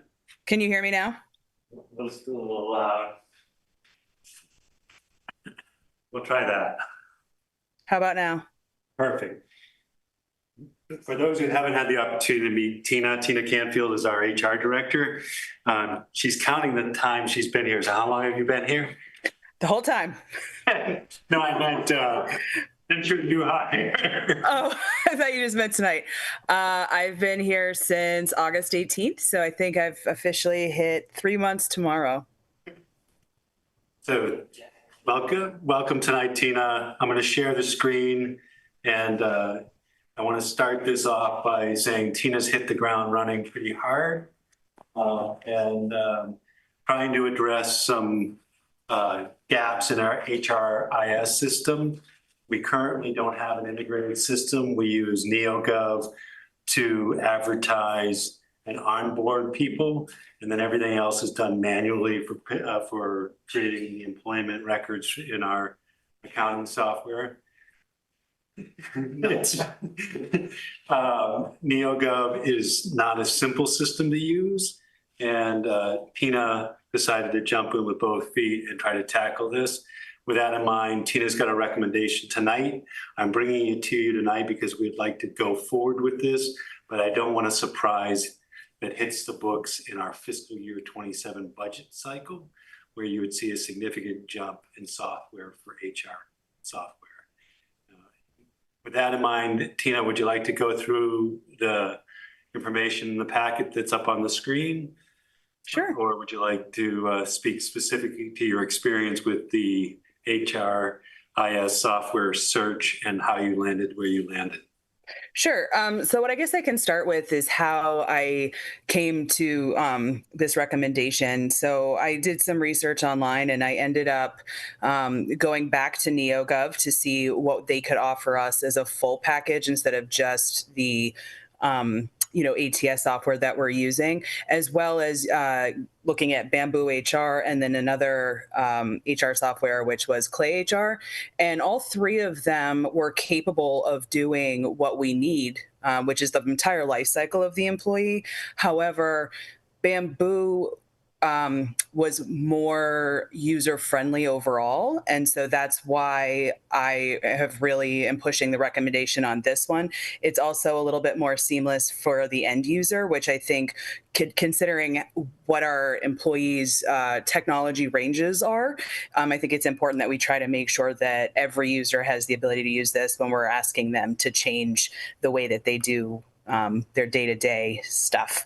So with that in mind, Bamboo HR, I've done many, many hours of meetings and trainings. I sat through lots and lots of demos. I pulled in different employee groups and had them demo different sections.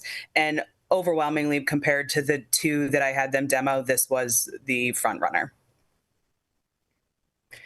So let's see. Scroll back up here a little. So the idea behind this software is that we can track the life cycle of the employee from the time that we start recruiting all the way to the end when they decide to either retire from us or move on. And some of the inefficiencies that I have found so far in the processes that we have are the amount of time it takes to process a new hire, as well as making sure everybody is consistent with how they do that. So some of the key benefits of using an integrated software like this is it enhances efficiency, compliance, accuracy, and there's also benefit too when we do open enrollment, because we can integrate our open enrollment initiatives through the software by having the employees go in and do an a la carte shopping rather than having to sit through confusing paperwork that we've been doing historically. Let me see. It's hard to see, my screen's small, sorry. Oh, thank you. So some of these time savings are going to be in the HR department, allowing us to onboard more efficiently, and that's by interfacing with a new employee right from the get-go. And this will also expedite how fast we can get the employees started, which is always a benefit, especially when we're facing shortages in departments, similar to how mine was. I think unless there are specific questions for Tina, I just simply want you to know that we've gone through this exercise. We're going to test it to make sure we can fully integrate it with our accounting. What's the technical name for yours? ERP. We currently, I don't, but Ellen's office keys in every timesheet or imports Excel sheets or other software. So we have 3 different timesheet software plus a half a dozen different paper timesheets, plus some spreadsheets that are imported. So human error, is real and needs to be corrected regularly. Our hope is that these address all of those, allow us to get rid of the other timesheet software as we build this out, allow us to eliminate the errors that we've seen in the past, and overall have a time savings and financial benefit to the town.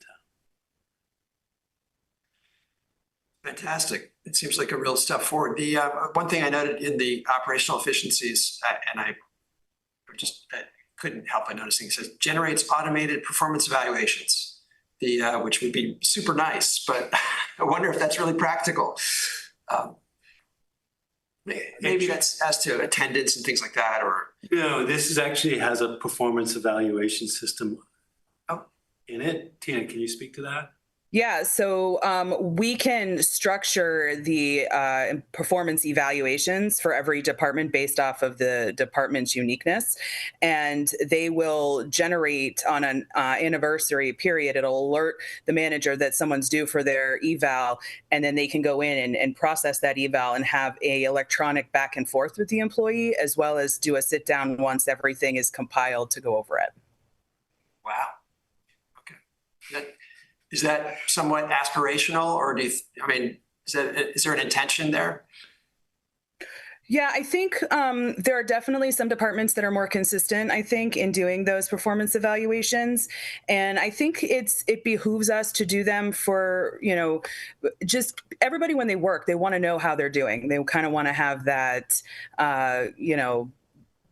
this is where I stand, where can I improve, those kinds of things.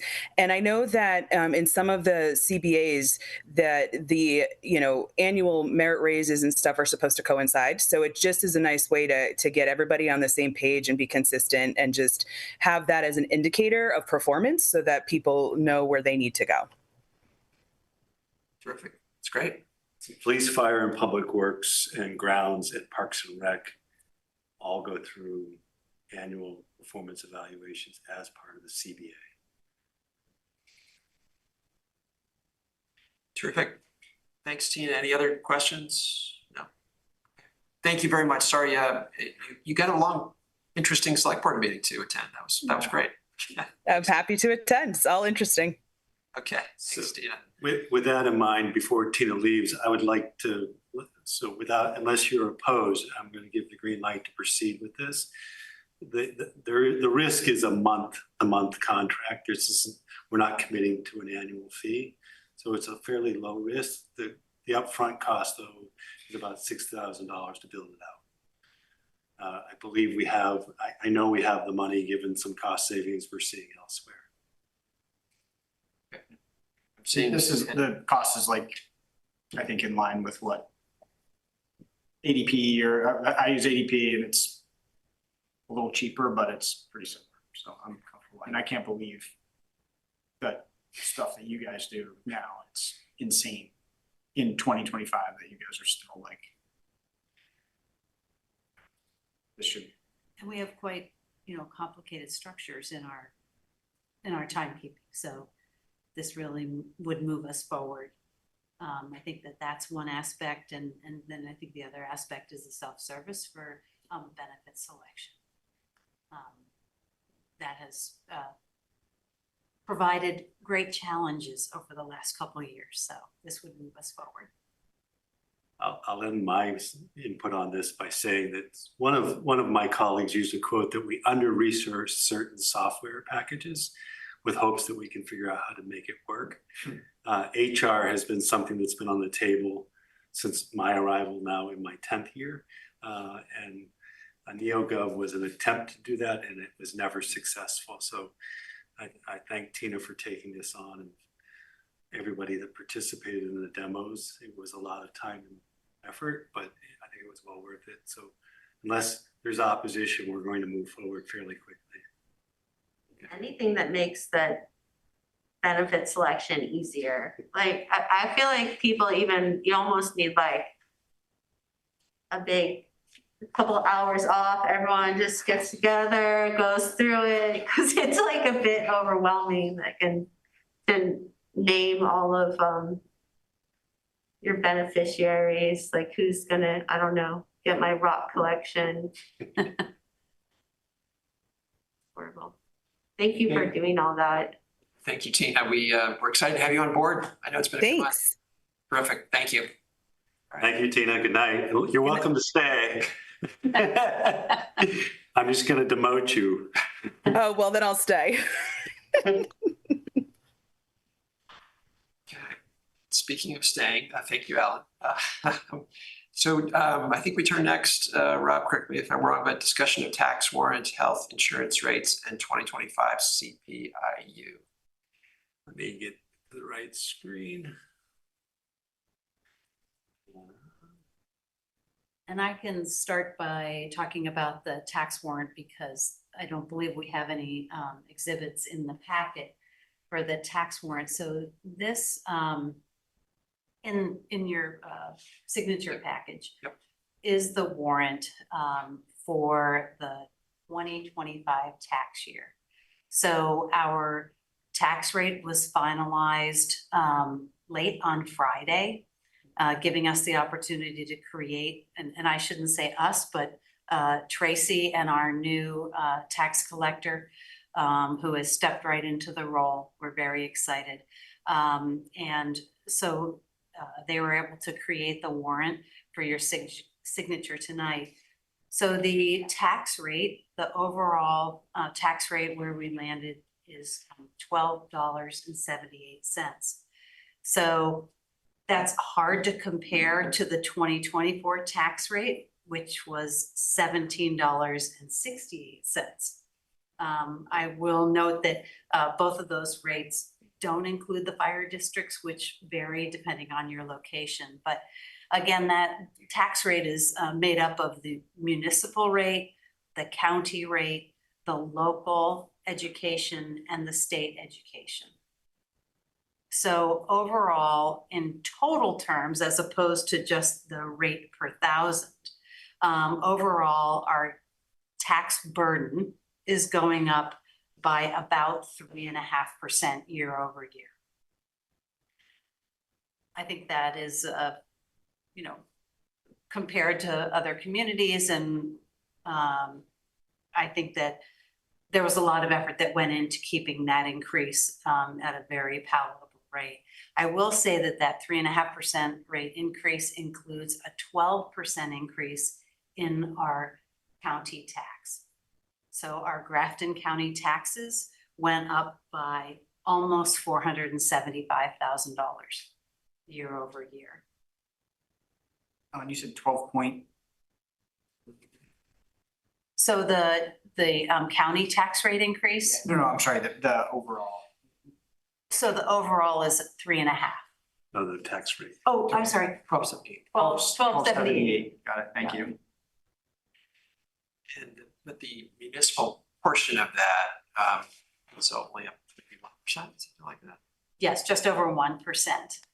And we'll be looking at that as the base for comparison for a first look at the 27 budget. But again, so the municipal rate did come in at $3.30 per thousand. And what does that compare against? I know it's crazy with the revaluation. Right, so I mean, it's very difficult to compare, but it was $4.64 for the 24 tax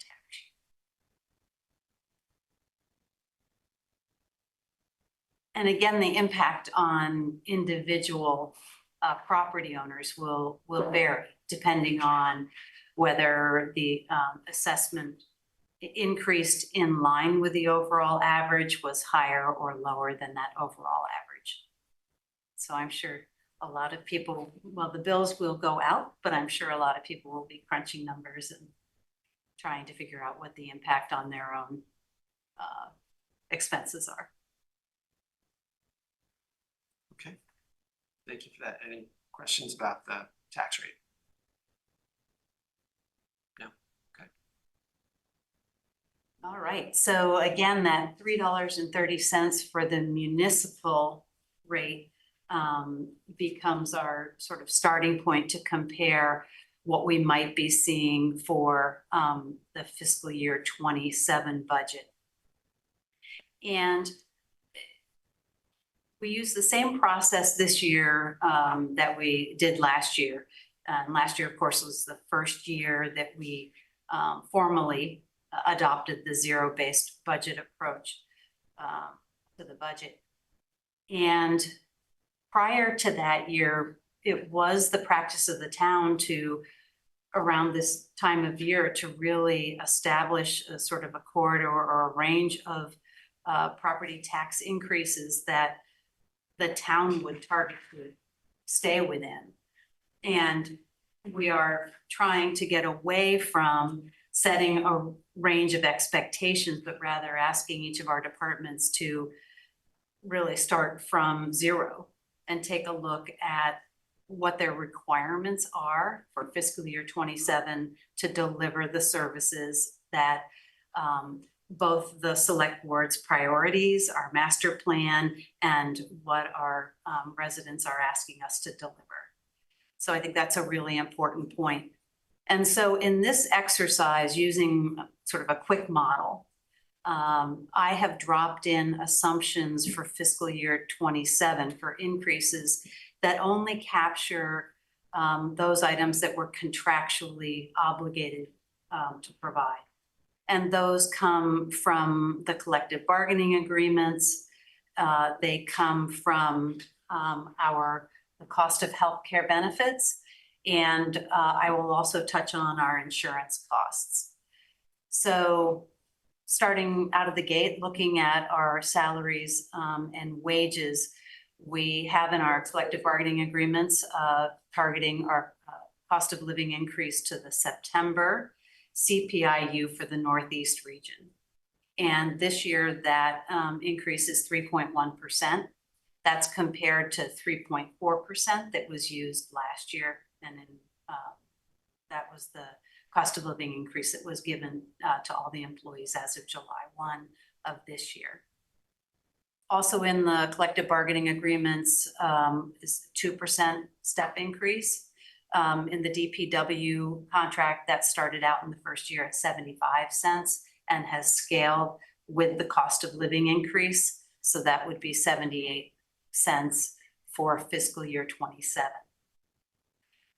Now, when we look at the quick model, you'll see that I've used a 4.1% increase for those items that scale based on this. And that's because on average, interestingly, across the board, we do phase the steps and it's about half the year.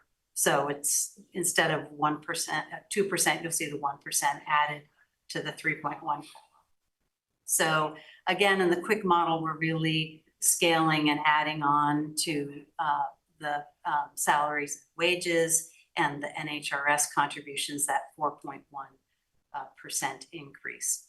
There are a couple of other items in the collective bargaining agreements that don't, they do have an impact and are included, but at a higher level. So the other large piece that I want to speak about is our healthcare costs. And we do have the great news that our healthcare premiums for 2 out of 3 of our medical plans are going down. Which is, How's that Never happened. possible? it's radical. Dartmouth just went up like 30%. And, you know, we've heard about the sort of excess payments that some of the school districts had to make because of, you know, making up for shortfalls by insurers. So this is a great benefit to the town.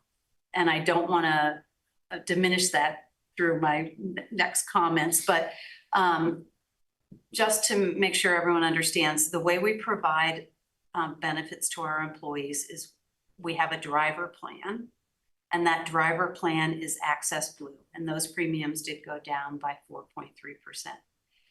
Every employee who qualifies for coverage gets allocated between 85 and 88% of that Access Blue premium. So to follow on, our Luminos plan premiums also decreased by 6.3%. That isn't a benefit that will accrue to the town, but it certainly will accrue to the employees. Because although the amount that employees are allocated will go down by that 4.3%, those individuals who elect Luminos will actually have a larger benefit. And there is, for the Access Blue with deductible, that premium did go up by 4.3%. Not a high impact to the employees, but it will impact one employee. Our dental premiums went up by 4.4%. And in addition, and in these calculations, this is the 3rd year of the 3-year phasing in of providing dental support at the same level as medical. So this year we will go to the full 85 to 88% contribution of the dental premium. Now, the actual increase or decrease that we experience in the budget will really be dependent on what medical plans that employees actually elect. And one of the big impacts on fiscal year 26 spending is the fact that between fiscal year 25 and 26, we went from 21 individuals on Luminos to 62. That means because with the Luminos plan, along with the 85 to 88% of the premium, we also provide HSA contributions. And those contributions are $1,500 for a single and $4,500 for a 2-person or family plan. So in that additional adoption, the town will incur across all of our funds $145,000 additional cost of our healthcare. So, and that was not budgeted, but as you know, when we took a look at the Q1 performance, we still are on track and within where we would expect to be in spending our compensation budget. So that's partially due to continued open positions. But again, as we budget for 27, that's not an assumption we can make. So when we take a look and we'll. The 145,000 represents the budget to budget impact of the Luminos uptake, or The HSA contribution. HSA contribution. Okay. It is the impact of the additional adoption of Luminos, and it's not a difference. Well, actually, yes, it is a budget to budget because it isn't in the 26 budget, but is also going to be a delta in cost between the budget and what we're actually Experiencing. Yes, experiencing. Projecting a little more of that for this budget year. And, you know, just as sort of as a placeholder, this model that I put together did assume an additional 20 employees adopting Luminos. And because right now about 1/3 of our Luminos adopters are in the general fund. So remember that when we take a look and speak to the municipal tax rate, which is sort of the punchline here, that really is associated with our general fund spending. Because any of those costs in water or sewer or parking are all borne within these funds, not by the taxpayers.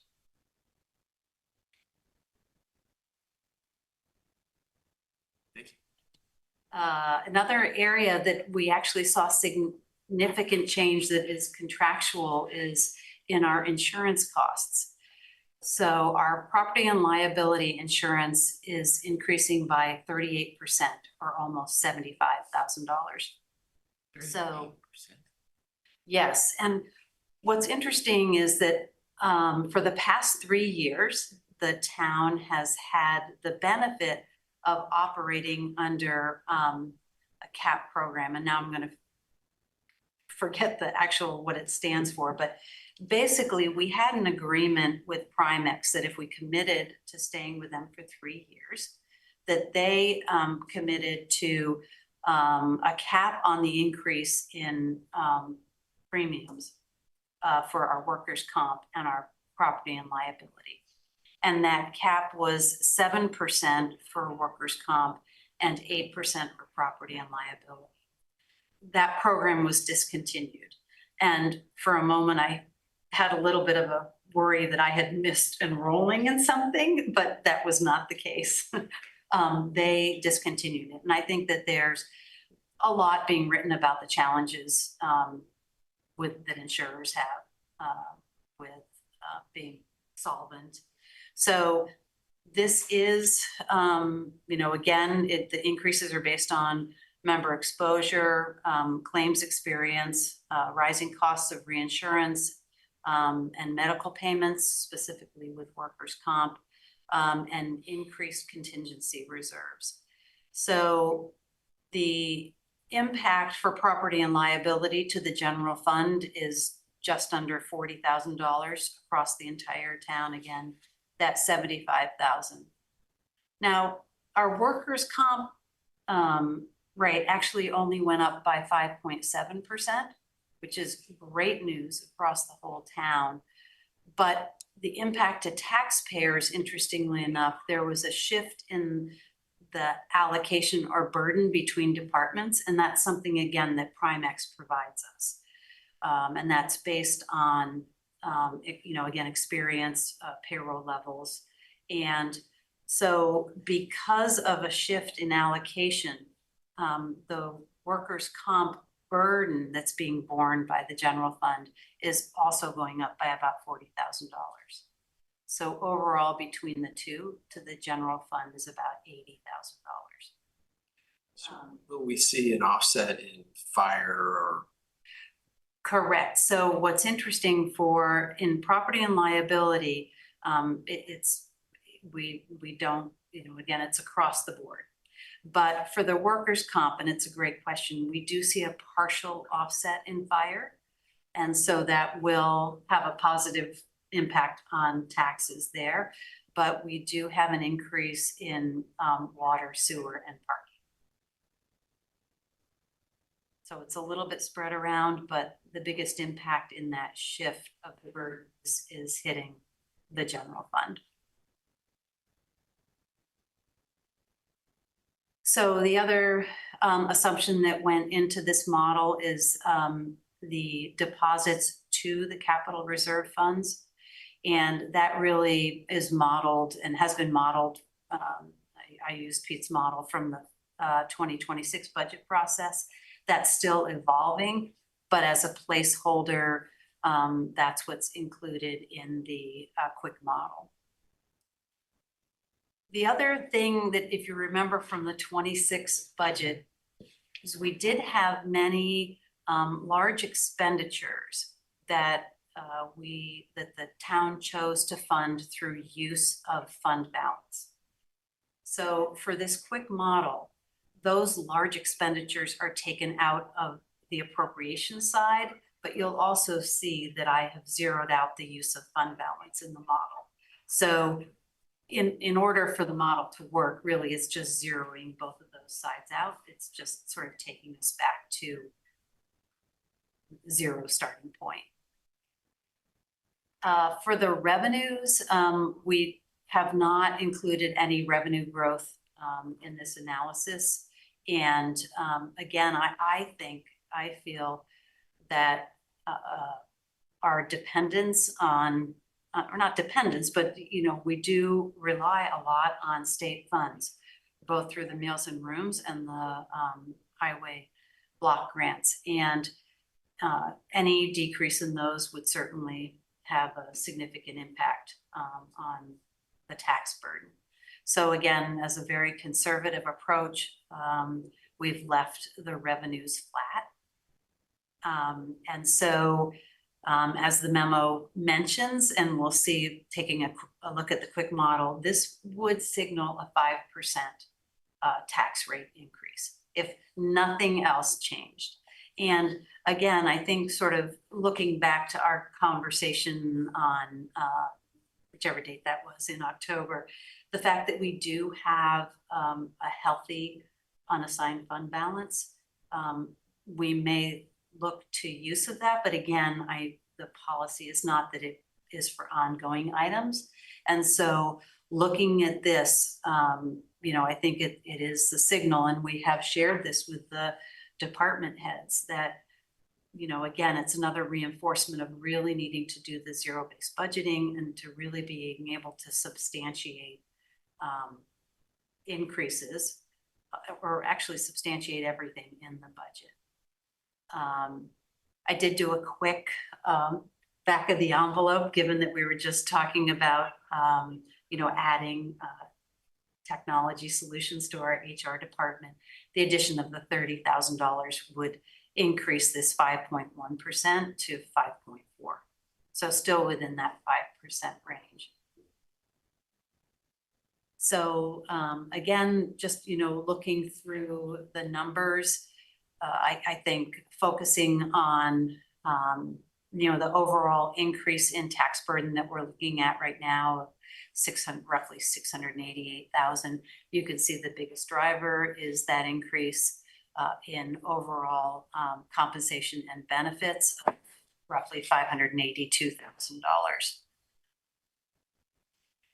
And Ellen, some of those big negatives that you have there, and then the big negative on, are those the offsets you were talking about that you pulled out? They are, and if you total the 200 roughly from planning and zoning, which is the digitization, it's late.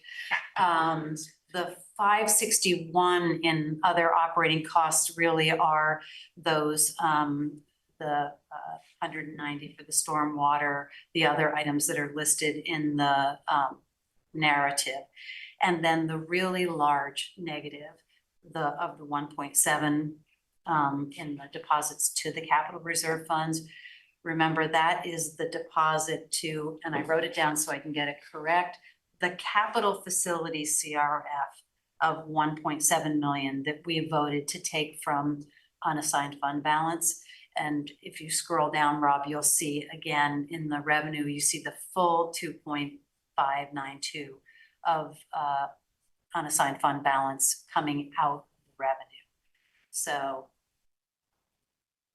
that's what those large negatives are. It looks funny, but in order to really have a snapshot, those are items that will not recur unless there's a decision to utilize fund balance in that way. This is terrific, really great, giving us a sense of some of the factors that we're dealing with and where we stand. And thank you for doing the apples to apples, with backing out those one-time items. It's super, super helpful. We'll see what, the capital side, that's still evolving, and that could change things significantly. But we go into that with our eyes wide open. So thank you. Questions for Ellen?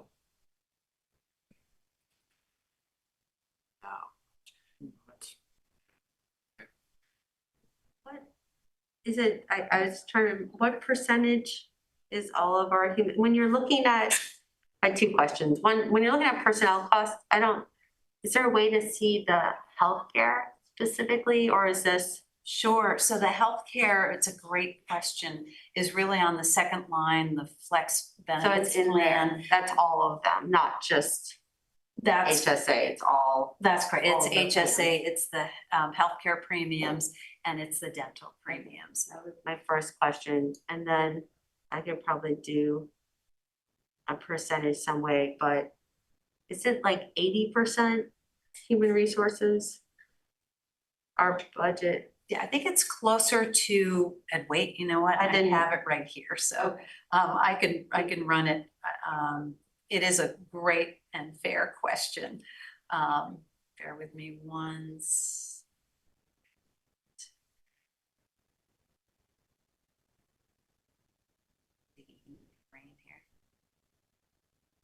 I have to remember I'm sharing the screen, so. Yeah. I'm scrolling up and down. Like, I can do this. And it's interesting because I can tell you that, so looking at this, the 15.8 right now represents 73% of the 21.7. Although we do need to keep in mind that we have put increases on the personnel costs where none of the other operating costs have any increase. So it. Right. I think it's really so somewhere- right around 70% in general is what we see. Okay. And I think for 26, it's less than that because of the large expenditures.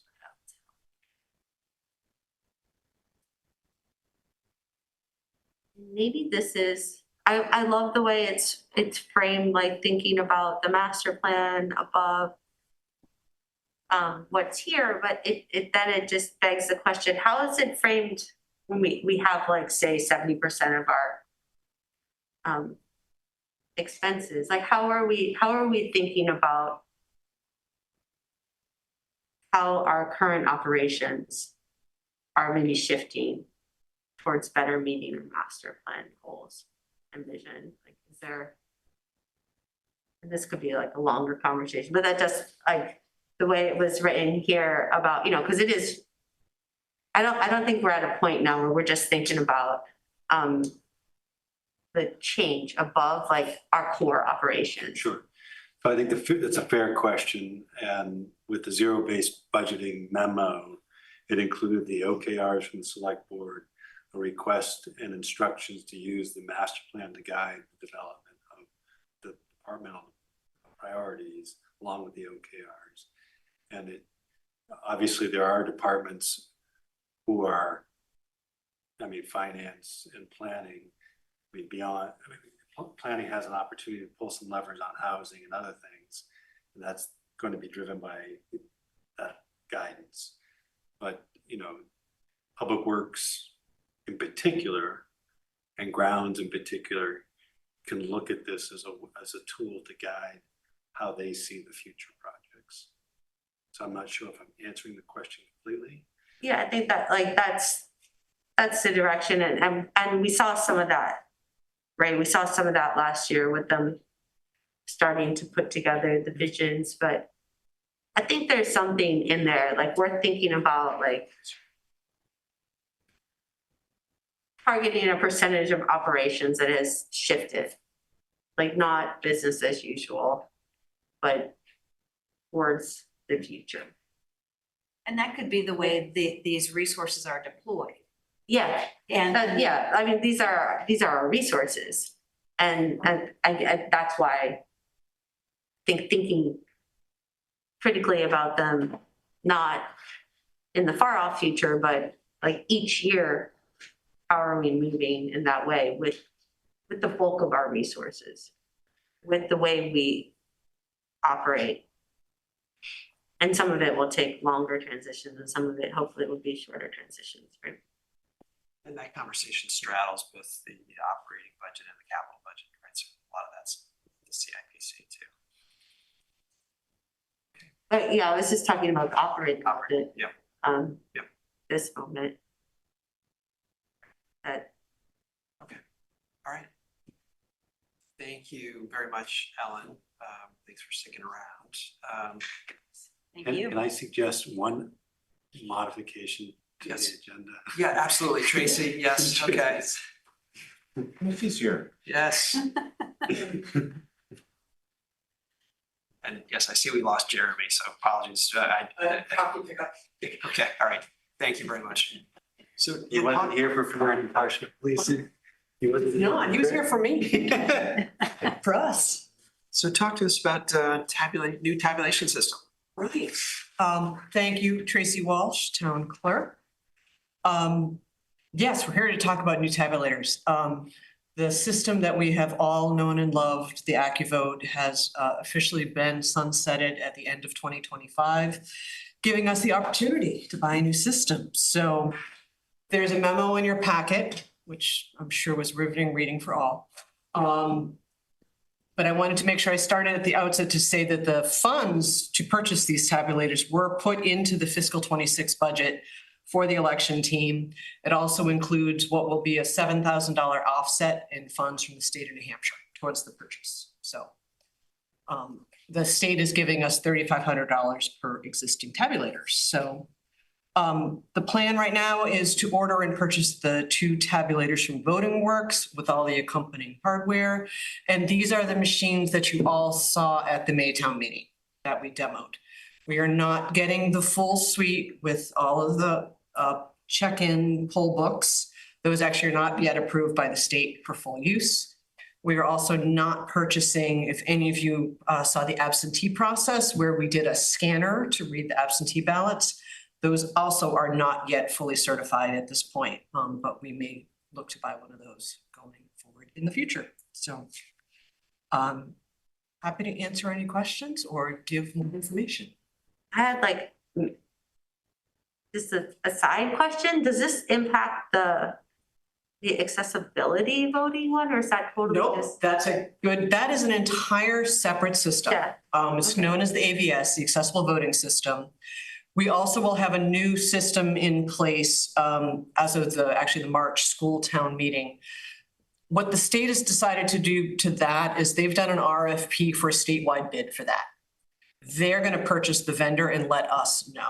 They're going to purchase the systems. We're going to have to hold on to it, as we've been doing now. Hanover had already been following what is now state law, that system be available to all voters at all elections. We've been doing that in local elections here for years. But no, we do not have to buy the new accessible system. We do have to pay for programming for local and school elections, but that also is the process we've been following. I saw the systems, they all tend to be bigger and on an iPad.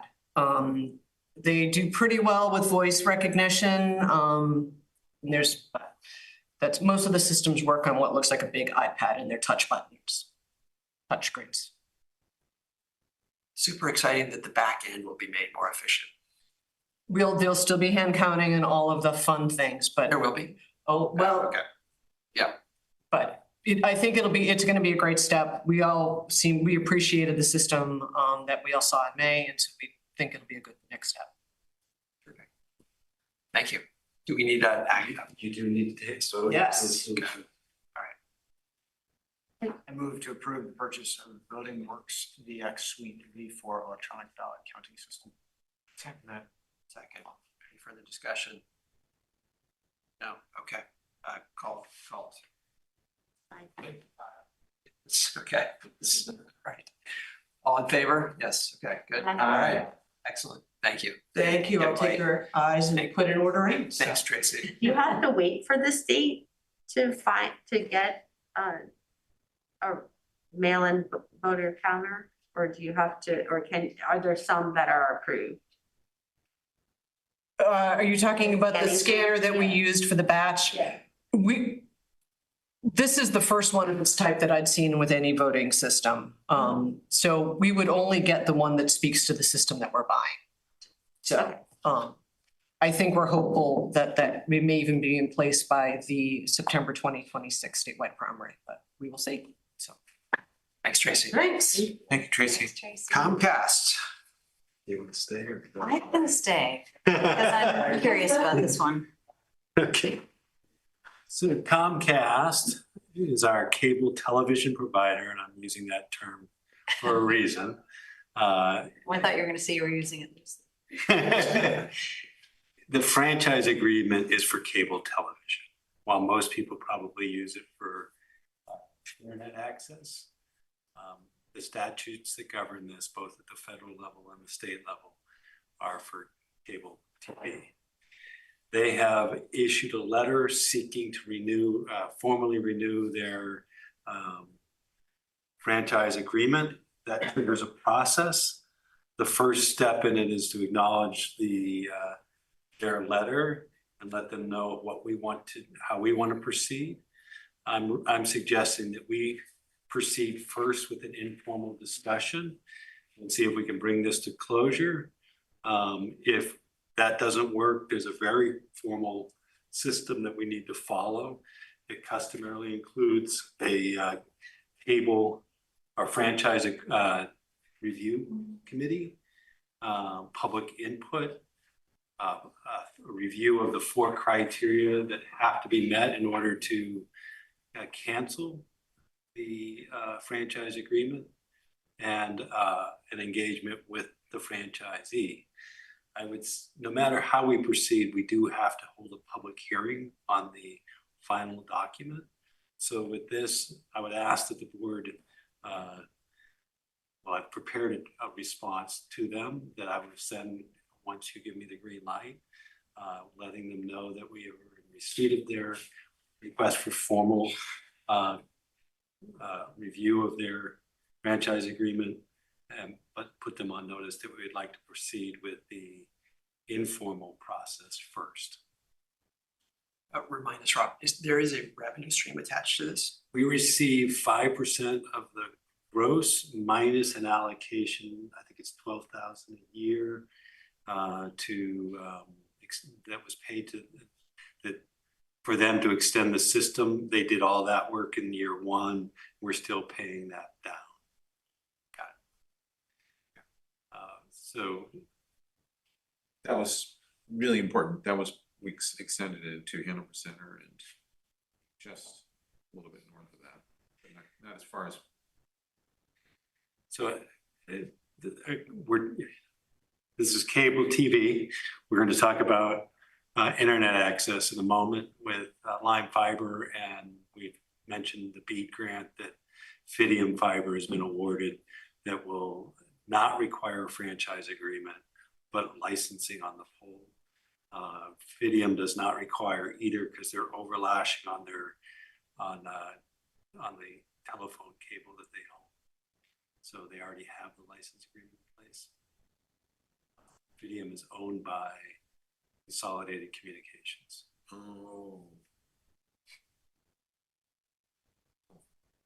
So how does the informal process go? Like, so you're suggesting that we get going on this, but start rather than with like this big review process, start with informal conversations with them? We have a couple of years. Okay.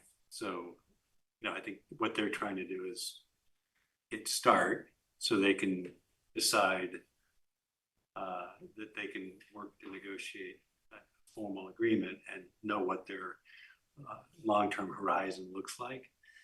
What we should note is that this is it's a non-exclusive franchise agreement, so we can actually go out to bid for other providers in addition to negotiate with Comcast.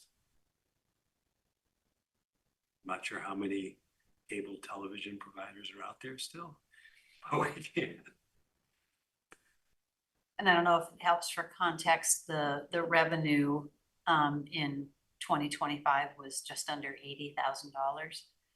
And our first half for 2026 came in at 38. So it has been declining, which makes sense given people transitioning to streaming, but it is not an insignificant revenue source.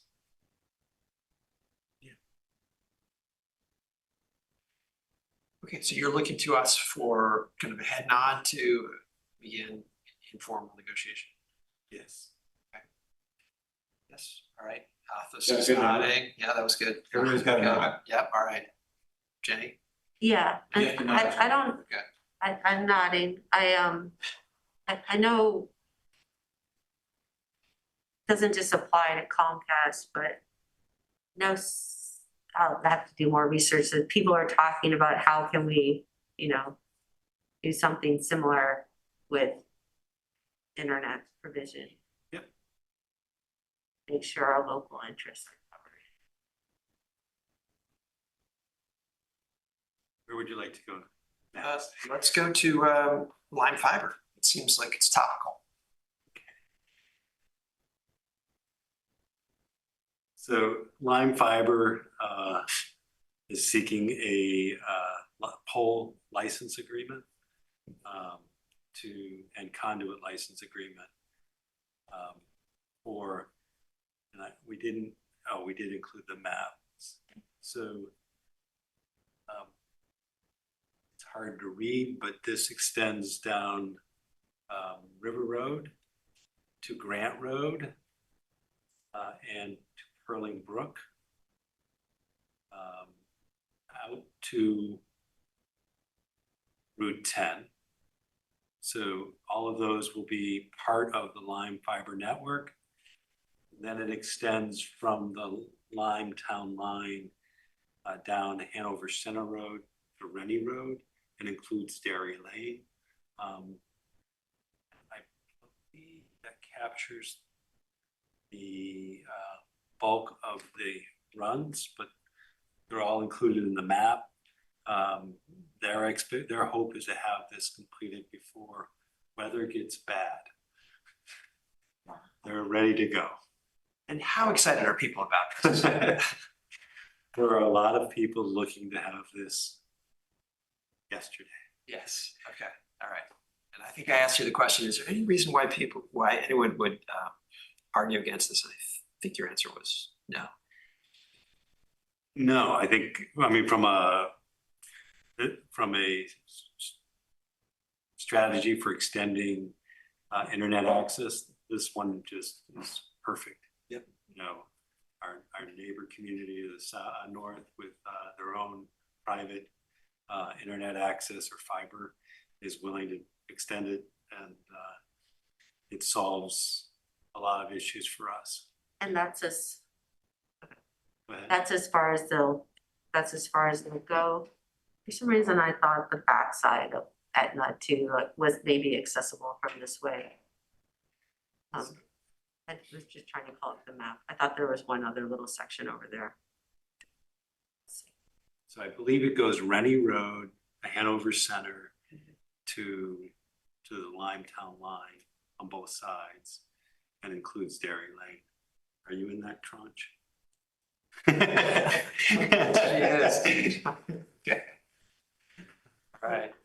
Smile. Right in there. All right. So we need a motion to approve the conduit license application as submitted by Lime Fiber LLC. That could be the motion.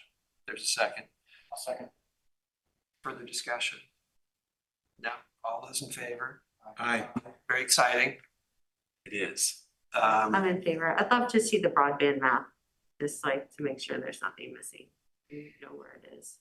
It's under the New Hampshire bead. And they have Let's keep going on the utility front. Yes. Community Power Coalition of New Hampshire, new customer refresh noticing and enrollment policy. The board of directors for Community Power Coalition has requested that the board, the governing body, vote to authorize the refresh and to further, and we also need to clarify what our baseline offer is for your energy committee at Sustainable Hanover is your Power Coalition rate setting body. And that body has recommended, and you've endorsed the idea of Granite Plus be the base rate for us, offering all options, including Granite Basic, Clean 50 and Clean 100.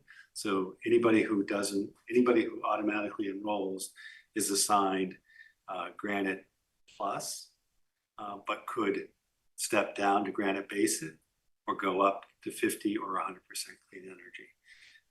With that in mind, we're recommending the language in your packet to approve the refresh regardless of the rates, and to establish the Granite Plus as the formal rate for today's rate. And this provides for much better planning, hedging, et cetera. So it's kind of vital for the future of the Community Power Coalition. Is that fair to say? It is, and it is very critical to its sustainability. Yes. Okay. Questions on this? Okay. Motion. Motion would read, I'll read it, approval to authorize the Community Power Coalition of New Hampshire, CPCNH, to periodically refresh Hanover Community Power customer accounts regardless of whether CPCNH rates are higher or lower than the utility's default service rates. Further authorize that Hanover Community Power's default rate be designated as Granite Plus or an equivalent local rate with additional voluntary options offered to customers, including Granite Basic, Granite Basic, Clean 50, and Clean Matter. Is there a second? Second. All right. Further discussion. Those in favor? Aye. Aye. That's unanimous. Okay, thank you. Picking up speed here. Yes, trying to pick up speed. Okay, we have a number of consent agenda items. Was there anything you wanted to discuss prior to that, Rob? Nope. Okay. So we discussed this last time, but I guess it was Ryan Cassidy who donated the 2004 Volvo. Is that okay? That's kind of almost a clarification, but well, that's in the consent agenda. Are there any items which select board members would like to remove from the consent agenda? And we'll circle back with thanks on donations. Oh, the minutes, I had corrections in the minutes that aren't in the 11:03 minutes. Okay. And then the retreat minutes. I just thought it was important to mention the 2 to 3 year strategic plan idea. We talked about 3-year strategic plan activities and the select, yeah, in 10-17 minutes. So I pulled the minutes for Deanie. Yeah. Okay. Can you provide us with your recommendation? Or did you provide Kate with yours? I provided them for the 11-3. I couldn't get this, whatever, into I know. Thank you, Alan. Good night. Sorry, I couldn't get access to this. I can't get access to the board docs until they're released publicly, so I didn't have time to do it this weekend. But so I don't have them written, it's just a little for the 10-17, but I can. Okay. Yeah. So for the 10-17, then maybe the board will take this as an amendment. You want to have specific mention of a 3-year strategic plan, sort of filling the gap between. Oh, it's just like writing that the board members discussed how OKRs could help translate the town's long-term goals into measurable outcomes and reinforce policy priorities. Yep. That was specifically like through the filter of a 2 to 3 year strategic plan. Okay. And it's like, so to me, this read, this is about what Marty said, and Marty said the OKRs were like, oh, a great year list, but needs a 2 to 3 plan. So it seemed to me not representing her. Okay, I think the board is maybe going to take that as an amendment, what you just said. So thank you. And with respect to the November 3rd? Do you want me to read them? I can bring them up if you want. If you think that they are worth mentioning, if they're, yeah. Or do we just take it to the next meeting and send your updates to Kate and we can review it again? Yeah, I sent my updates to Kate. But it didn't make it in here. Correct. So. Are there a lot of them? Yeah, I don't remember right now. There's a lot of names. Okay, so there's a lot of names, so I assume you guys want the names, right? Yep.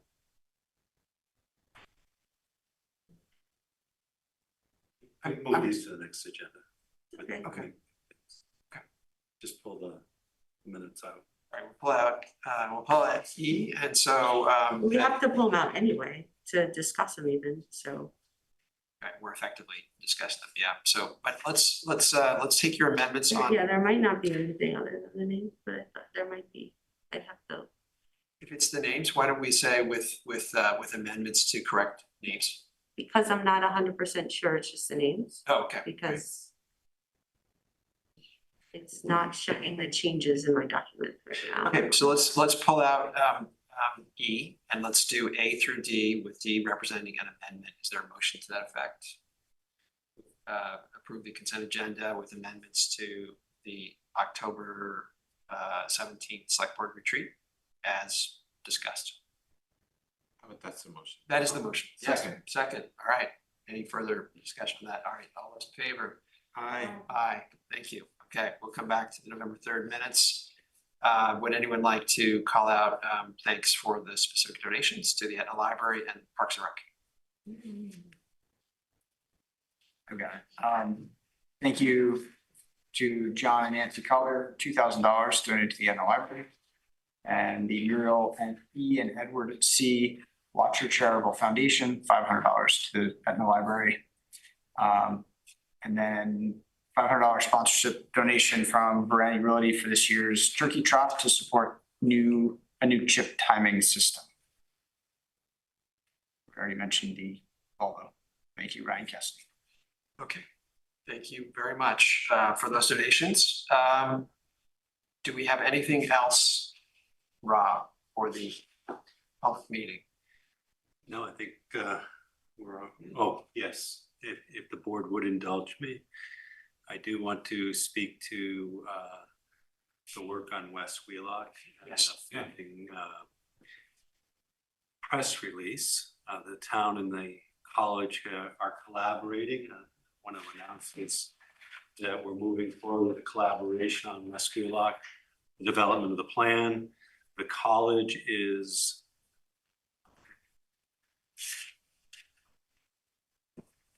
paying 100% of this work. Spelled collaboration, sorry.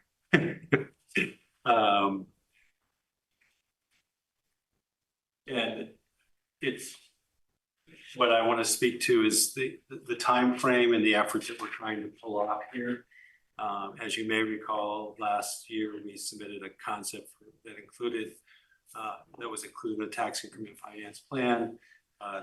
Town meeting vote included some funds to design the corridor based on that plan. The college has stepped forward with its projects to offer to fund the development in concert with the town's effort to bring this to fruition. So there's no out-of-pocket expense to the town. The team from the town side is Pete Kobaki, myself, Jen Murray, and Alex Taft. The team on the other side includes a host of design professionals and Dave Anderson, Jessica Nyland, and Josh Keniston, thank you. And we are working hard at bringing forward, so speak to some of the issues. We have some, the first picture is looking towards the campus right at Old Tuck Drive, that hillside, some dying pine trees, some erosion. We have some stormwater issues that are happening near the bridge that are part of our stormwater system.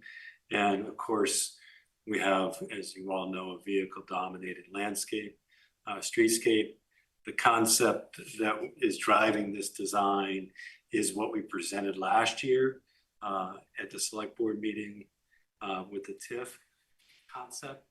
It includes on the south side, a 5-foot sidewalk, a landscape buffer, a 6-foot bike lane that would be heading east, a full 11-foot travel lane, a 13-foot travel lane westbound that would include Sharrow for bicycles, a landscape buffer, and a 10-foot shared use plan from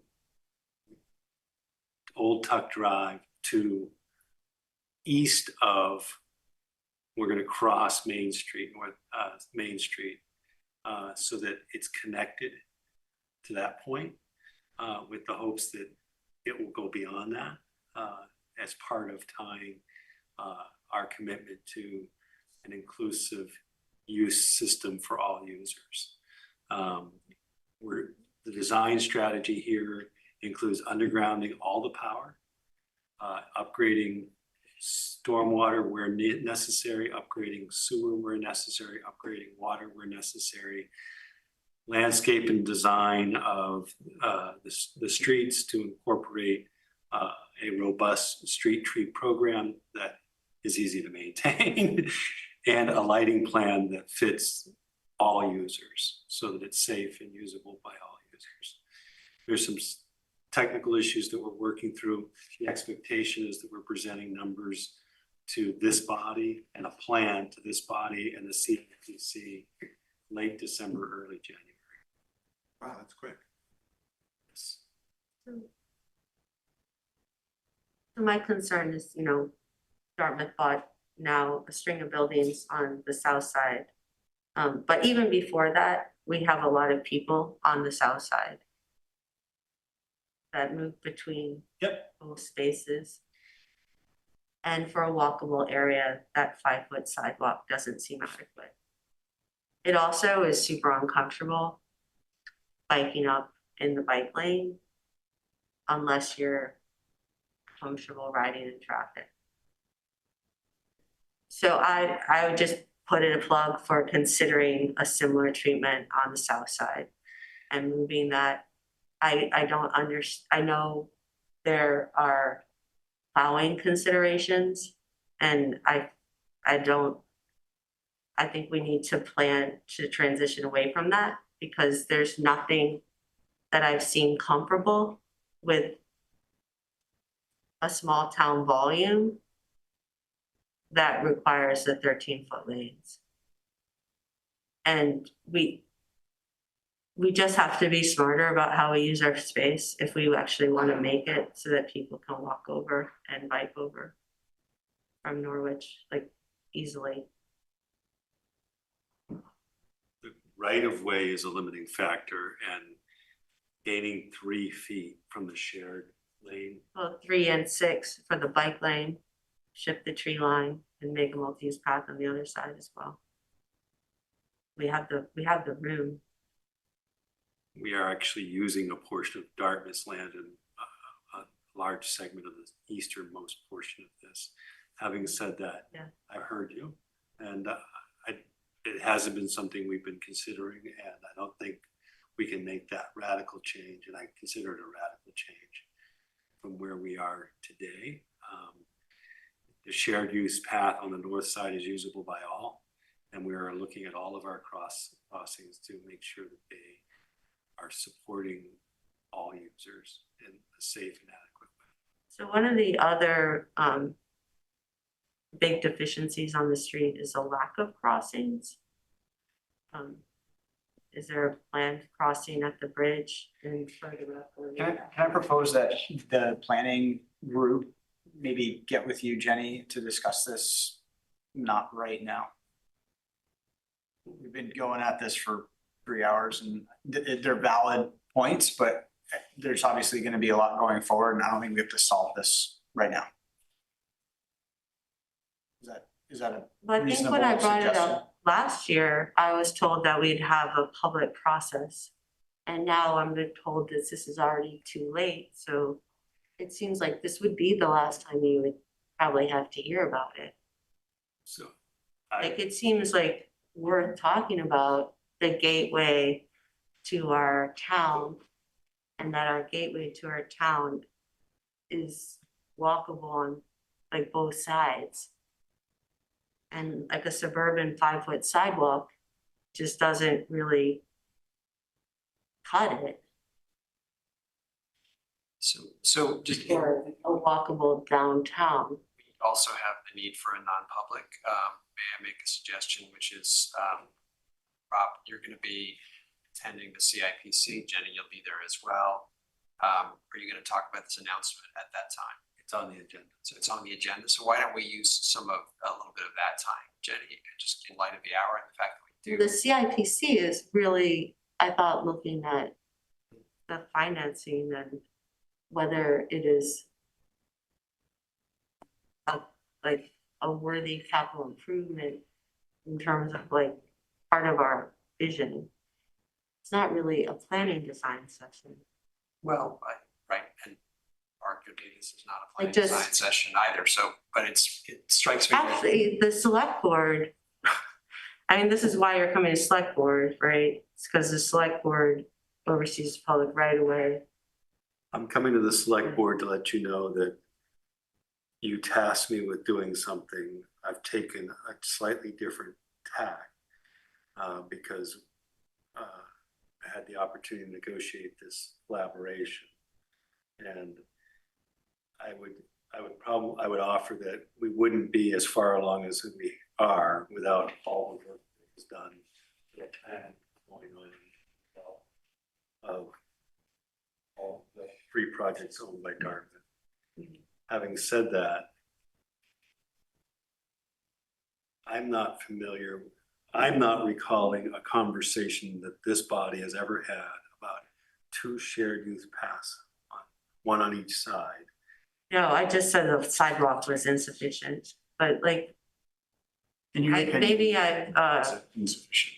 what? In your opinion, it is, but we have these like professional planners that this is what they do and Let's try to address it in chunks, and I think I've heard your comments.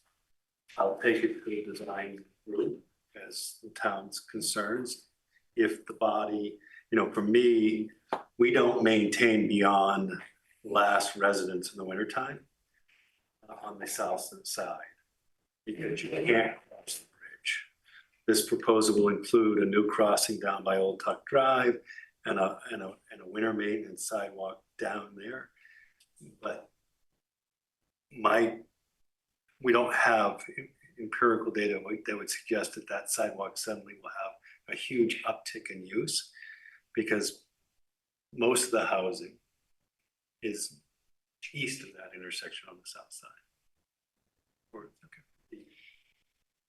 So thank you. So Jenny, you will I have think, like, an opportunity what- to speak about this at CIPC.